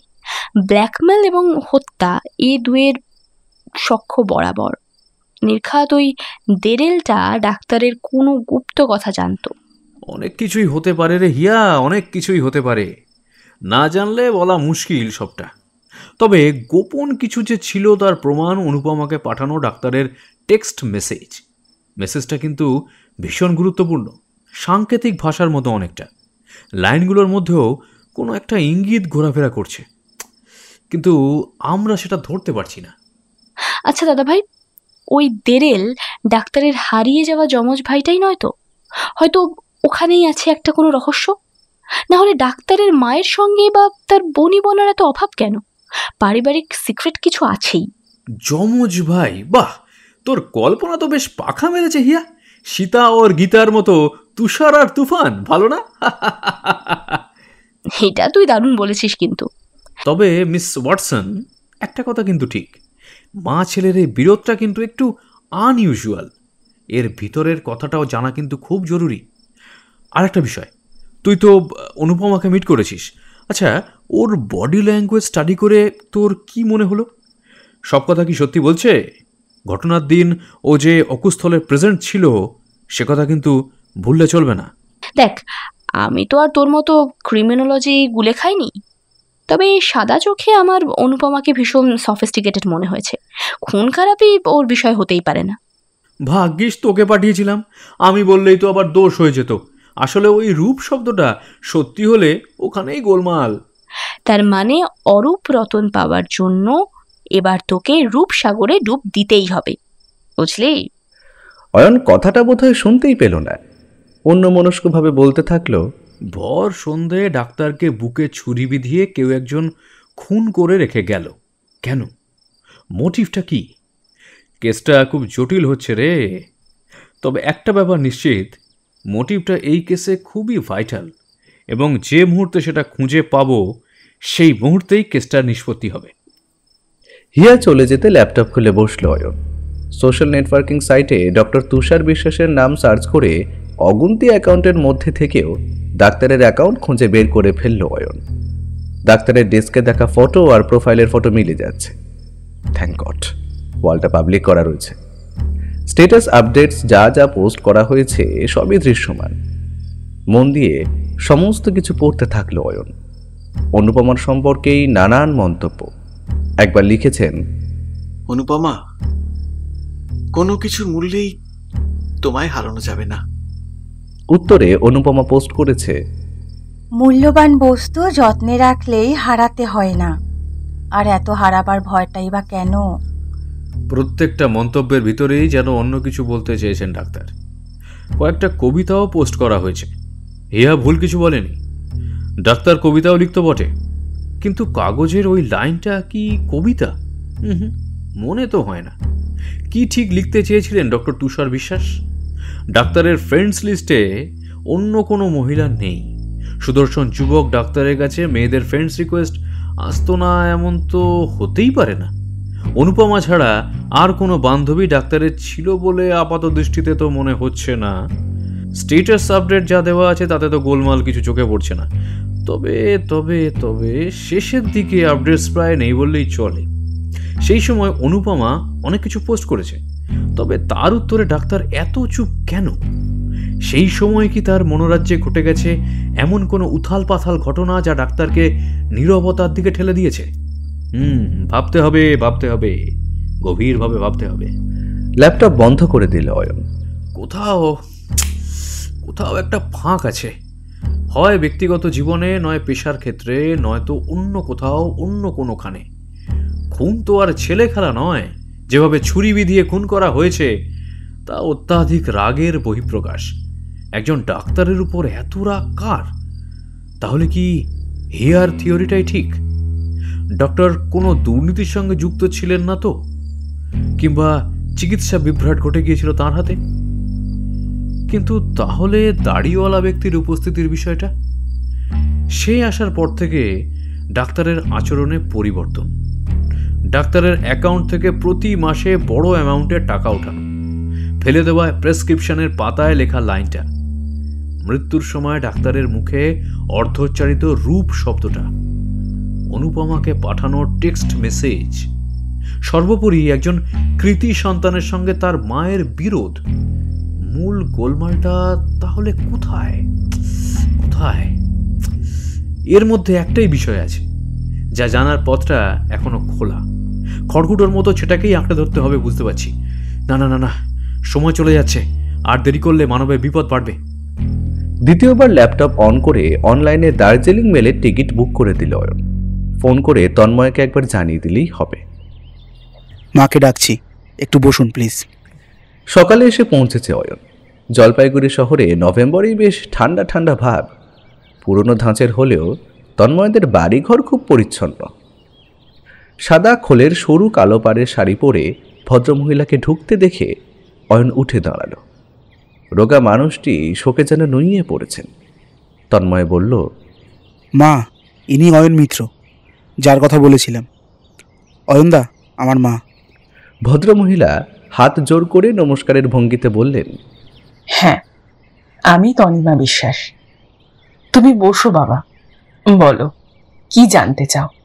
অয়ন বসে পড়ে বলল, মাসিমা, আমি খুবই দুঃখিত এই পরিস্থিতিতে। আমি ঠিক আছি, তুমি বলো। মাসিমা, তুষার মারা যাওয়ার আগে আপনাকে ফোন করেছিলেন শুনলাম, কি বলেছিলেন?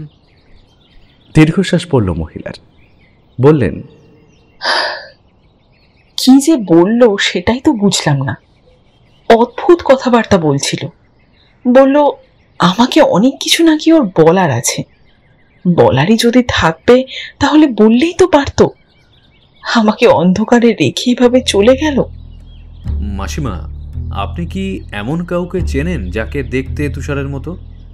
হ্যাঁ, তন্ময় বলেছিল যে এই প্রশ্ন তাকেও করা হয়েছে, কিন্তু হঠাৎ এই প্রশ্ন।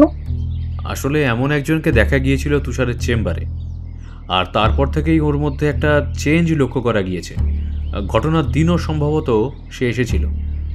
কিছুক্ষণ চুপ করে রইলেন তনিমা, কিছু যেন ভাবছেন। একটু পরে বললেন, কিন্তু সে হঠাৎ এতদিন বাদে কেন বলো তো? কি দরকার পড়েছিল তার তুষারের সঙ্গে? মা, তুমি কার কথা বলছো? এরকম কাউকে তুমি চেনো? মাসিমা, এই প্রশ্নের উত্তর জানার জন্যই আমি আপনার কাছে ছুটে এসেছি। আপনি প্লিজ বলুন। এখন তো মনে হচ্ছে যে সে কোনো একটা খারাপ উদ্দেশ্য নিয়ে এসেছিল। আসলে লোভ বড় সাংঘাতিক জিনিস, এই খিদে কখনো মেটে না।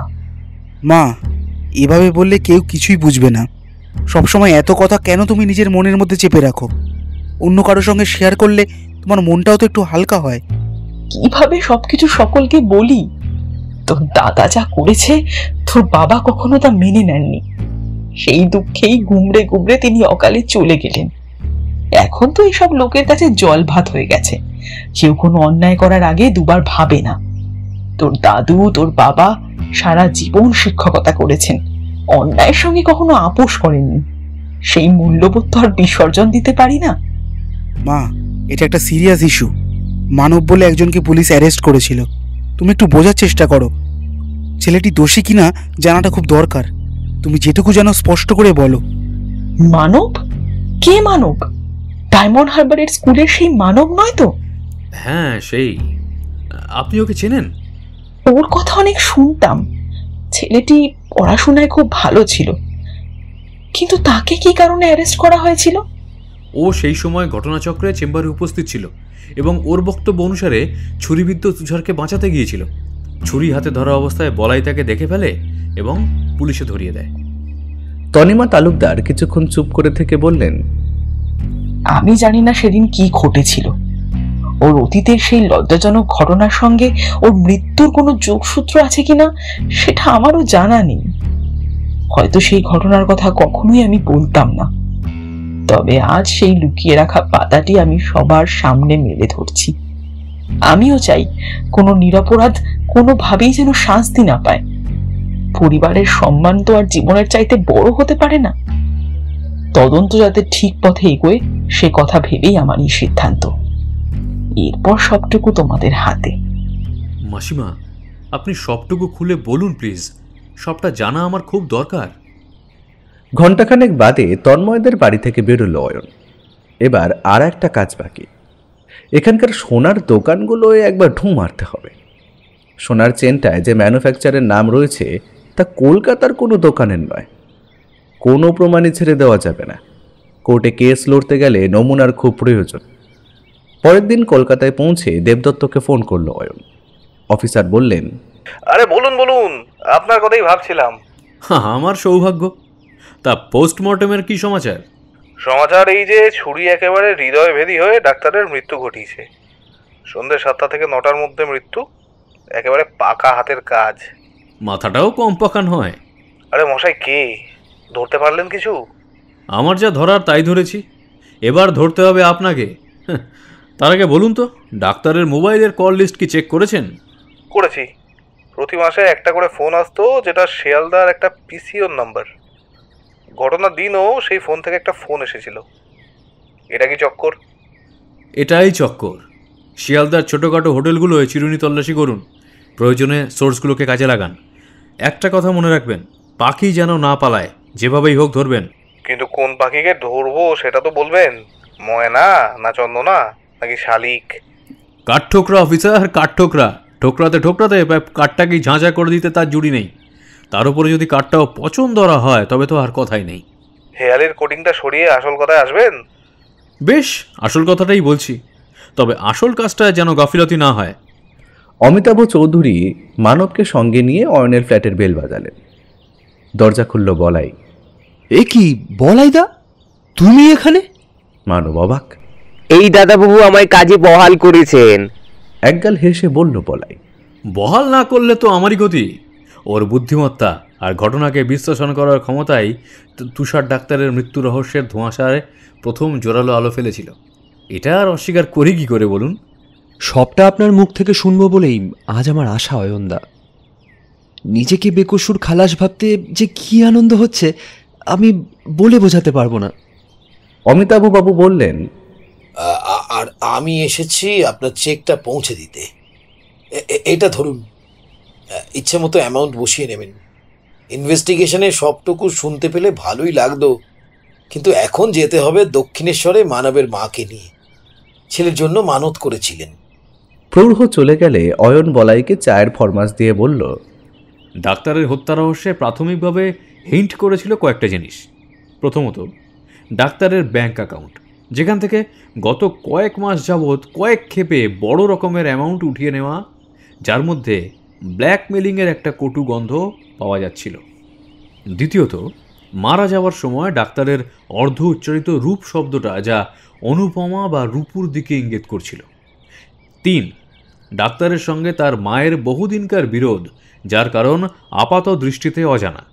এবং 4, অনুপমাকে করা ডাক্তারের একটা রহস্যময় টেক্সট মেসেজ, যার মধ্যে রয়েছে ডাক্তারের অব্যক্ত কোনো যন্ত্রণার আভাস।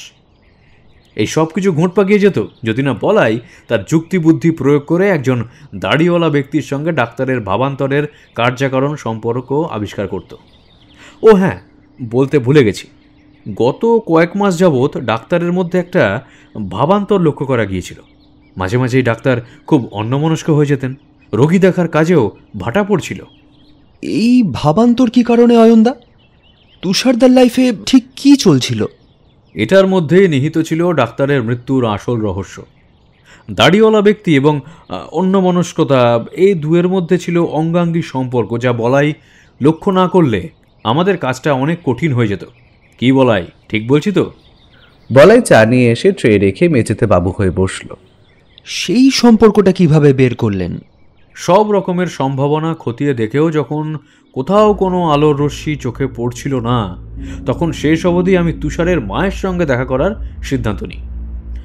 আসলে মনে হয়েছিল মা ছেলের বিরোধের কারণটুকু সবার আগে জানাটা দরকার, যার মধ্যে লুকিয়ে থাকতে পারে অজানা সেই তথ্য যা আমরা চেয়েও খুঁজে পাচ্ছি না। সত্যি কি তেমনটা হলো অয়নদা? তুষারের মা শ্রীমতী তনিমা বিশ্বাসী শেষ পর্যন্ত আমাকে সঠিক রাস্তায় সামনে দাঁড় করিয়ে দিলেন। রিভিল হলো ব্ল্যাকমেলিংয়ের সম্ভাবনা, রিভিল হলো রূপ শব্দের অর্থ, রিভিল হলো ডাক্তারের টেক্সট মেসেজের অন্তর্নিহিত বক্তব্য, রিভিল হলো ডাক্তারের ভাবান্তরের সঙ্গে দাড়িওয়ালার যোগসূত্র। শুধু বাকি ছিল অপরাধীর সন্ধান এবং অপরাধের প্রমাণ পাওয়া, যা পুলিশের তৎপরতায় সম্ভব হলো। কিভাবে এত কিছু জানতে পারলেন? তনিমা বিশ্বাস ডাক্তারের জীবনের একটা গোপন অধ্যায় আমার সামনে তুলে ধরলেন। গোপন? গোপন এবং লজ্জাজনকও বটে, অন্তত তাদের কাছে তো তাই, যারা জীবনে নীতি মেনে চলেন। বলেন কি? তার মানে তুষারদার ক্যারেক্টারে কি? না, চরিত্র ডাক্তারের ঠিকই ছিল, ওদিকে কোনো গোলমাল নেই। গোলমালটা অন্য জায়গায়, গোলমাল উপরে ওঠার প্রথম পদক্ষেপে। মানে? মানব, আপনি তো ডাক্তারের সঙ্গে একই স্কুলে পড়েছেন, আপনি তো জানেন ডাক্তার কোনোদিনই তেমন মেধাবী ছিলেন না। তবু তিনি কি করে ডাক্তারি পাশ করলেন? রাদার মেডিকেলে প্রবেশের সুযোগ পেলেনই বা কি করে? কি করে? কারচুপি করে, স্রেফ কারচুপি করে। তুষারের বদলে জয়েন্ট দেয় এমন একজন যাকে দেখতে তুষারেরই মতো। বুঝতেই পারছেন কার কথা বলছি। কোর্টে তো দেখেছেন। বুঝেছি, ওই রূপেন শিকদারি তার মানে? ইয়েস, গরিব মেধাবী ছেলেটিকে খুঁজে বের করেন তুষার বিশ্বাস। ছেলেটি পড়াশোনায় অত্যন্ত ভালো, নিজে জয়েন্টে ক্র্যাক করেও অর্থাভাবে মেডিকেল পড়ার সুযোগ পায়নি। শুধু তাই নয়, বাবা মারা যাওয়ায় তার পড়াশোনাই বন্ধ হয়ে যায়। মামাবাড়িতে কোনো ক্রমে খাওয়া জুটত তার এবং তার মায়ের। তুষার তার শরণাপন্ন হলেন এবং তার সঙ্গে রফায় এলেন। ঠিক হলো তুষারের অ্যাডমিট কার্ড দিয়ে পরীক্ষা দেবে রূপেন শিকদার। দুজনের চেহারা একই বলে ফটো দেখে কেউই ধরতে পারবে না। জয়েন্ট ক্র্যাক করতে পারলে রূপেন পাবে মোটা অঙ্কের অর্থ, মেডিকেলে ভর্তি হবেন তুষার নিজে। এই কপটতার কথা ঘুণাক্ষরেও কেউ জানতে পারল না। সব কিছু মিটে গেল, শুধু জানলেন তুহিনের বাবা তীর্থঙ্কর বিশ্বাস। কারণ মেধা বিক্রেতার মেধা ছেলের হয়ে তাকেই কিনতে হয়েছিল মোটা টাকার বিনিময়ে। এ কাজে তাঁর সায় ছিল না, কিন্তু শেষ পর্যন্ত ছেলের জেদের কাছে হার মানতে বাধ্য হন তিনি। কিন্তু মনের দিক থেকে মানতে পারেননি কোনোদিনও। ছেলেকে প্রশ্রয় দিয়ে অন্যায় করেছেন, এই চিন্তা তাকে কুরে কুরে খেতে থাকে। অনেকদিন নিজের মনে চেপে রেখে শেষ অবধি তুষারের মাকে সবকিছু জানিয়ে দেন। সেই থেকে তিনিও বড় ছেলের উপর বিরূপ। ছেলের মুখ দেখতেন না, কারণ তার ধারণা প্রচণ্ড মনোকষ্ট সহ্য করতে না পেরেই তুষারের বাবা অসুখে পড়ে যান এবং সেই কারণেই সেরিব্রাল অ্যাটাকে তার মৃত্যু হয়।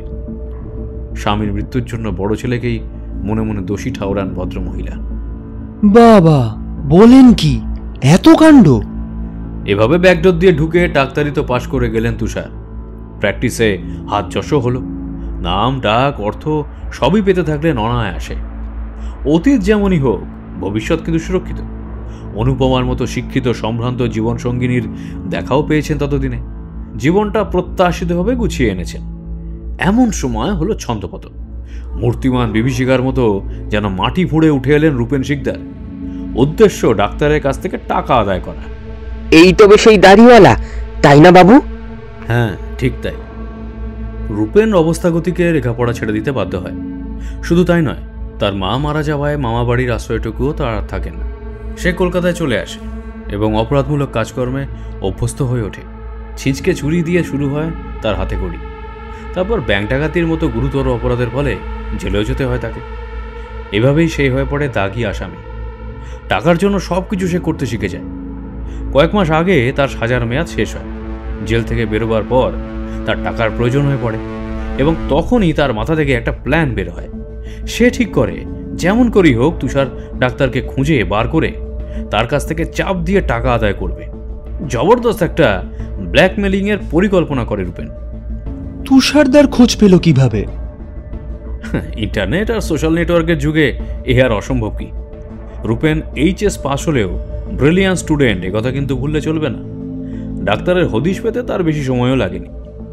সে একদিন তার প্ল্যান মাফিক সোজা ডাক্তারের কেবিনে ঢুকে পড়ে। ডাক্তার তাকে দেখে নার্ভাস ফিল করেন।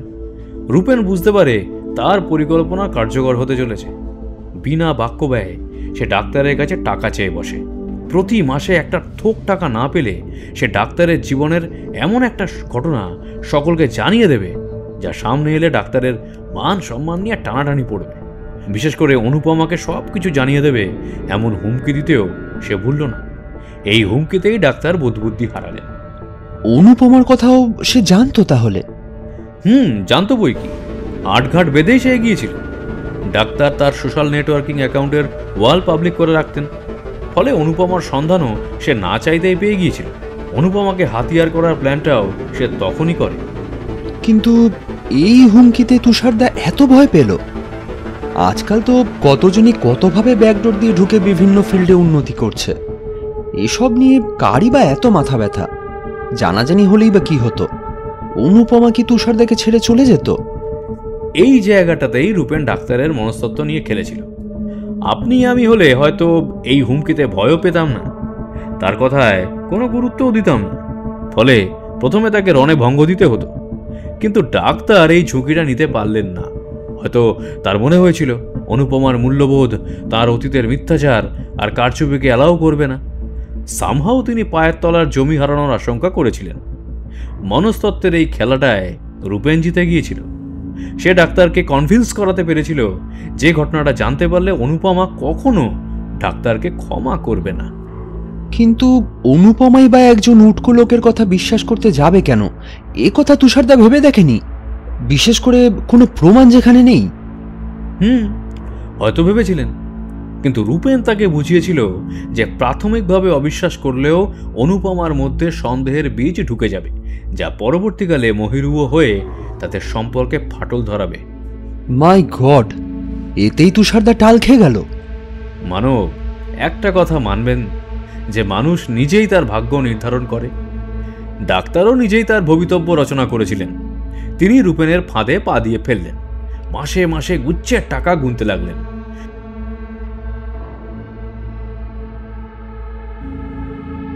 পিঠ যখন একেবারে দেওয়ালে ঠেকে যেতে বসেছে, তখন তার চৈতন্য হলো। ডাক্তার বুঝলেন যে চোরাবলির অতল গহ্বরে তিনি তলিয়ে যেতে চলেছেন। সেখান থেকে উদ্ধার পাওয়া অসম্ভব। তিনি ঠিক করলেন এভাবে আর চলতে দেওয়া যাবে না। এতদিন ধরে যে ভুল তিনি করে যাচ্ছেন, এবার তা শুধরে নেবেন। স্বগতোক্তির মতো কথাটা তিনি লিখেও ছিলেন প্রেসক্রিপশন প্যাডে। ডাক্তারবাবু নিজের ভুল কি তবে বুঝতে পেরেছিলেন বাবু? হ্যাঁ বলাই, তবে তখন যে অনেক দেরি হয়ে গেছে। বাঘ ততদিনে রক্তের স্বাদ পেয়ে গেছে। প্রথমে যদি ডাক্তার রূপেনের হুমকিকে অগ্রাহ্য করতে পারতেন, তাহলে তার জীবনের ইতিহাস হয়তো অন্যভাবে লেখা হতে পারত। রূপেন তো সত্যিই আর অনুপমার কাছে গিয়ে সত্য ঘটনা প্রকাশ করতো না, কারণ তাকে তো আর পাগলা কুকুরে কামড়ায়নি। তার সবটাই ছিল ফাঁকা আওয়াজ। কিন্তু একবার টাকার স্বাদ পেয়ে যাওয়ায় রূপেনের লোভ বেড়ে যেতে থাকে। তাই ঘটনার দিন ডাক্তার যখন তাকে টাকা দিতে অস্বীকার করেন, তখন সে ক্ষিপ্ত হয়ে ওঠে। তুষারদা তার মানে সেদিন আর টাকা দেয়নি? শুধু সেদিনই নয়, তিনি সাফ জানিয়ে দিয়েছিলেন যে রূপেনকে আর কোনোদিনও তিনি একটা পয়সাও দেবেন না। এতদিন তিনি ভুল করে এসেছেন। সহজ একটি উপার্জনের পথ আচমকা বন্ধ হয়ে যেতে বসেছে দেখে রূপেন আর নিজেকে নিয়ন্ত্রণ করতে পারেনি। অপরাধ জগতের সঙ্গে বহুদিন যুক্ত থাকায় নিজের কাছে অস্ত্র রাখার অভ্যাস তার ছিল। সে অতর্কিতে ছুরি বের করে ডাক্তারকে ভয় দেখাতে এগোয়। আত্মরক্ষার্থে ডাক্তারও সেটা কেড়ে নিতে যান। ছুরি নিয়ে টানাটানি চলতে থাকে। প্রচণ্ড ক্রোধে মাথায় খুন চেপে যায় রূপেনের। হতাশা এবং রাগ এ দুটো একসঙ্গে যুক্ত হয়ে যাওয়ায় উন্মত্ত রূপেন সজোরে ছুরিটা বিধিয়ে দেয় ডাক্তারের বুকে। তারপর পিছনের দরজা দিয়ে পালিয়ে যায়। যে সময় সে আপনাদের চোখে পড়ে যায়, পালাবার সময় পিছনের প্যাসেজে তার গলায় থাকা একটা সরু সোনার চেন খুলে পড়ে, যেটা বহুদিন আগে তার মা জলপাইগুড়ি থেকে কিনেছিলেন। মায়ের স্মৃতি হিসাবে চেনটা সে কখনো কাজ ছাড়া করতো না। এ সব কিছুই চেরার সময় তার কাছ থেকে জানা গেছে। তুষারদা রূপেনের নামটাই বলে যেতে চেয়েছিল, কথাটা পুরো বলতেই পারল না। তার আগেই আর সেই অর্ধ উচ্চারিত শব্দটাই বারবার অনুপমা বা রূপুর দিকে সন্দেহ আঙুল তুলে দিচ্ছিল। তার উপর ছিল সেই সোনার চেন, যা সাধারণত মেয়েরাই গলায় পরে। তুষারদা কেন যে এত বড় ভুলটা করতে গেল? রূপেনকে প্রথম দিনই ঘাড় ধাক্কা দিয়ে বের করে দেওয়া উচিত ছিল। নিদেন পক্ষে পুলিশকে জানাতে পারত। পারতেন, কিন্তু কেঁচো খুঁড়তে যে কেউটে বেরিয়ে আসার সম্ভাবনা ছিল। কোনোভাবে অনুপমা জানতে পারলে তো সমস্যা। তাছাড়া রোগীদের কাছে সম্মান হারানোর ভয়টাও তাকে তাড়া করে থাকবে। আসলে জীবনে একটা অনৈতিক কাজ করে ফেলেছিলেন তো, তাই মন দুর্বল হয়ে পড়েছিল। আচ্ছা, রূপেন ধরা পড়ল কিভাবে? ও হ্যাঁ, সে ঘটনা বলি। সে বেটা শিয়ালদার একটা হোটেলে ঘাঁটি গেড়ে বসে সেখানকারই একটা পিসিও থেকে ডাক্তারকে ফোন করত।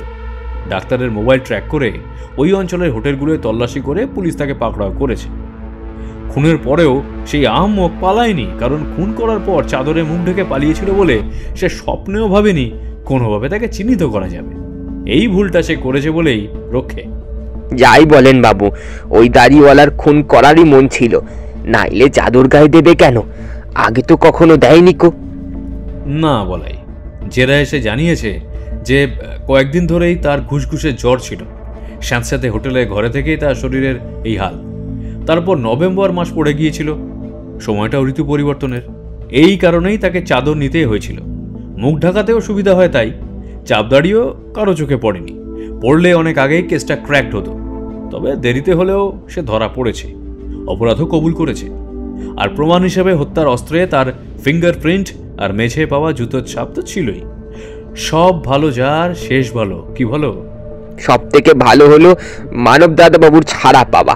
বলাই তো আপনাকে ধরিয়ে দিয়েছিল, তাই বোধহয় বিবেকের দংশনে ভুগছিল বেচারি। এখন বোধহয় একটু শান্তি পেয়েছে, কি তাই তো? বলাই লজ্জিত মুখে উঠে গেল। কি অনিরুদ্ধ সেন পারলেন তো আপনাকে জাস্টিস পাইয়ে দিতে? অয়ন মানবের দিকে তাকিয়ে বলল, তা পারলেন, তবে এটাও ভুললে চলবে না যে রূপেন শিকদার কাঠগড়ায় দাঁড়িয়ে অপরাধ স্বীকার করেছে, আর সেটা সম্ভব হয়েছে আপনার ইনভেস্টিগেশনের জন্য। তাই যদি বলেন, তবে এর জন্য মূল কৃতিত্ব কিন্তু আপনার বান্ধবীর। অয়ন মিটিমিটি হাসছিল। বান্ধবী? You mean Supriya? কেন, আপনার কি আরও বান্ধবী আছে নাকি? কামন নয়নদা, আমরা একই অফিসে কাজ করি, সুখে দুঃখে মানে। থাক থাক থাক, আর ব্যাখ্যার প্রয়োজন নেই। কি মুশকিল, আপনি আপনি কি এর মধ্যে ফেয়ার রিটেলের গন্ধ পেলেন? গন্ধটা অ্যাকচুয়ালি খুব কড়া। তাছাড়া সুপ্রিয়ার মতো মেয়ে লাখে একটাও মেলে না। জানি। মানব হেসে ফেলল। গুড গুড, ভালো থাকবেন। মানব চলে যেতে হিয়ার ফোন। কি রে দাদা ভাই, তোর পারিশ্রমিক এখনো পাসনি? পেলেই বা, তুই আদার ব্যাপারী, জাহাজের খোঁজে তোর কি দরকার? হ্যাঁ বাহ, কোন জাহাজে আদা ঢুকছে সেটা জানতে হবে না? আমার পাওনাটা ফাঁকি দেওয়ার মতলব করছিস নাকি? তোর আবার কি পাওনা? পাওনা তো পেয়ে গিয়েছিস। কিভাবে? অয়ন মিত্রের সহকারী হতে পেরেছিস। এই সুযোগটা কজন পায়? জানতাম তুই ঠকাবি। আমার অ্যাসেসমেন্ট কখনো ভুল হয় না। ও তাই বুঝি? নয়তো কি, বলিনি ডাক্তারগুলো করাপ্টেড? এ তো মিলেই গেল। ডাক্তার হওয়ার আগে থেকেই ভুলভাল কাজকর্ম, দুর্নীতি ছাড়া আর কি বলবি তুই একে?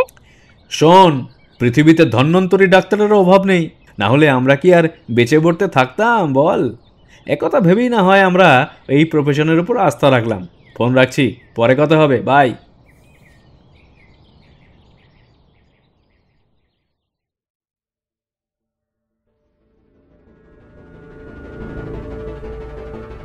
শুনছিলেন লেখক প্রমথ বসুর কলমে কাল ঘূর্ণি, সম্পাদনা, ডিরেকশন এবং ভিডিওর ভিজুয়াল এফেক্টসে প্রায়ণ গোস্বামী, বিশেষ সহযোগিতায় পার্থ মুখার্জি, শব্দ পরিকল্পনা, মিশ্রণ এবং আবহ সৃষ্টিতে সাউন্ডস্কেপ, পোস্টার ডিজাইনে কৃষ্ণেন্দু মণ্ডল।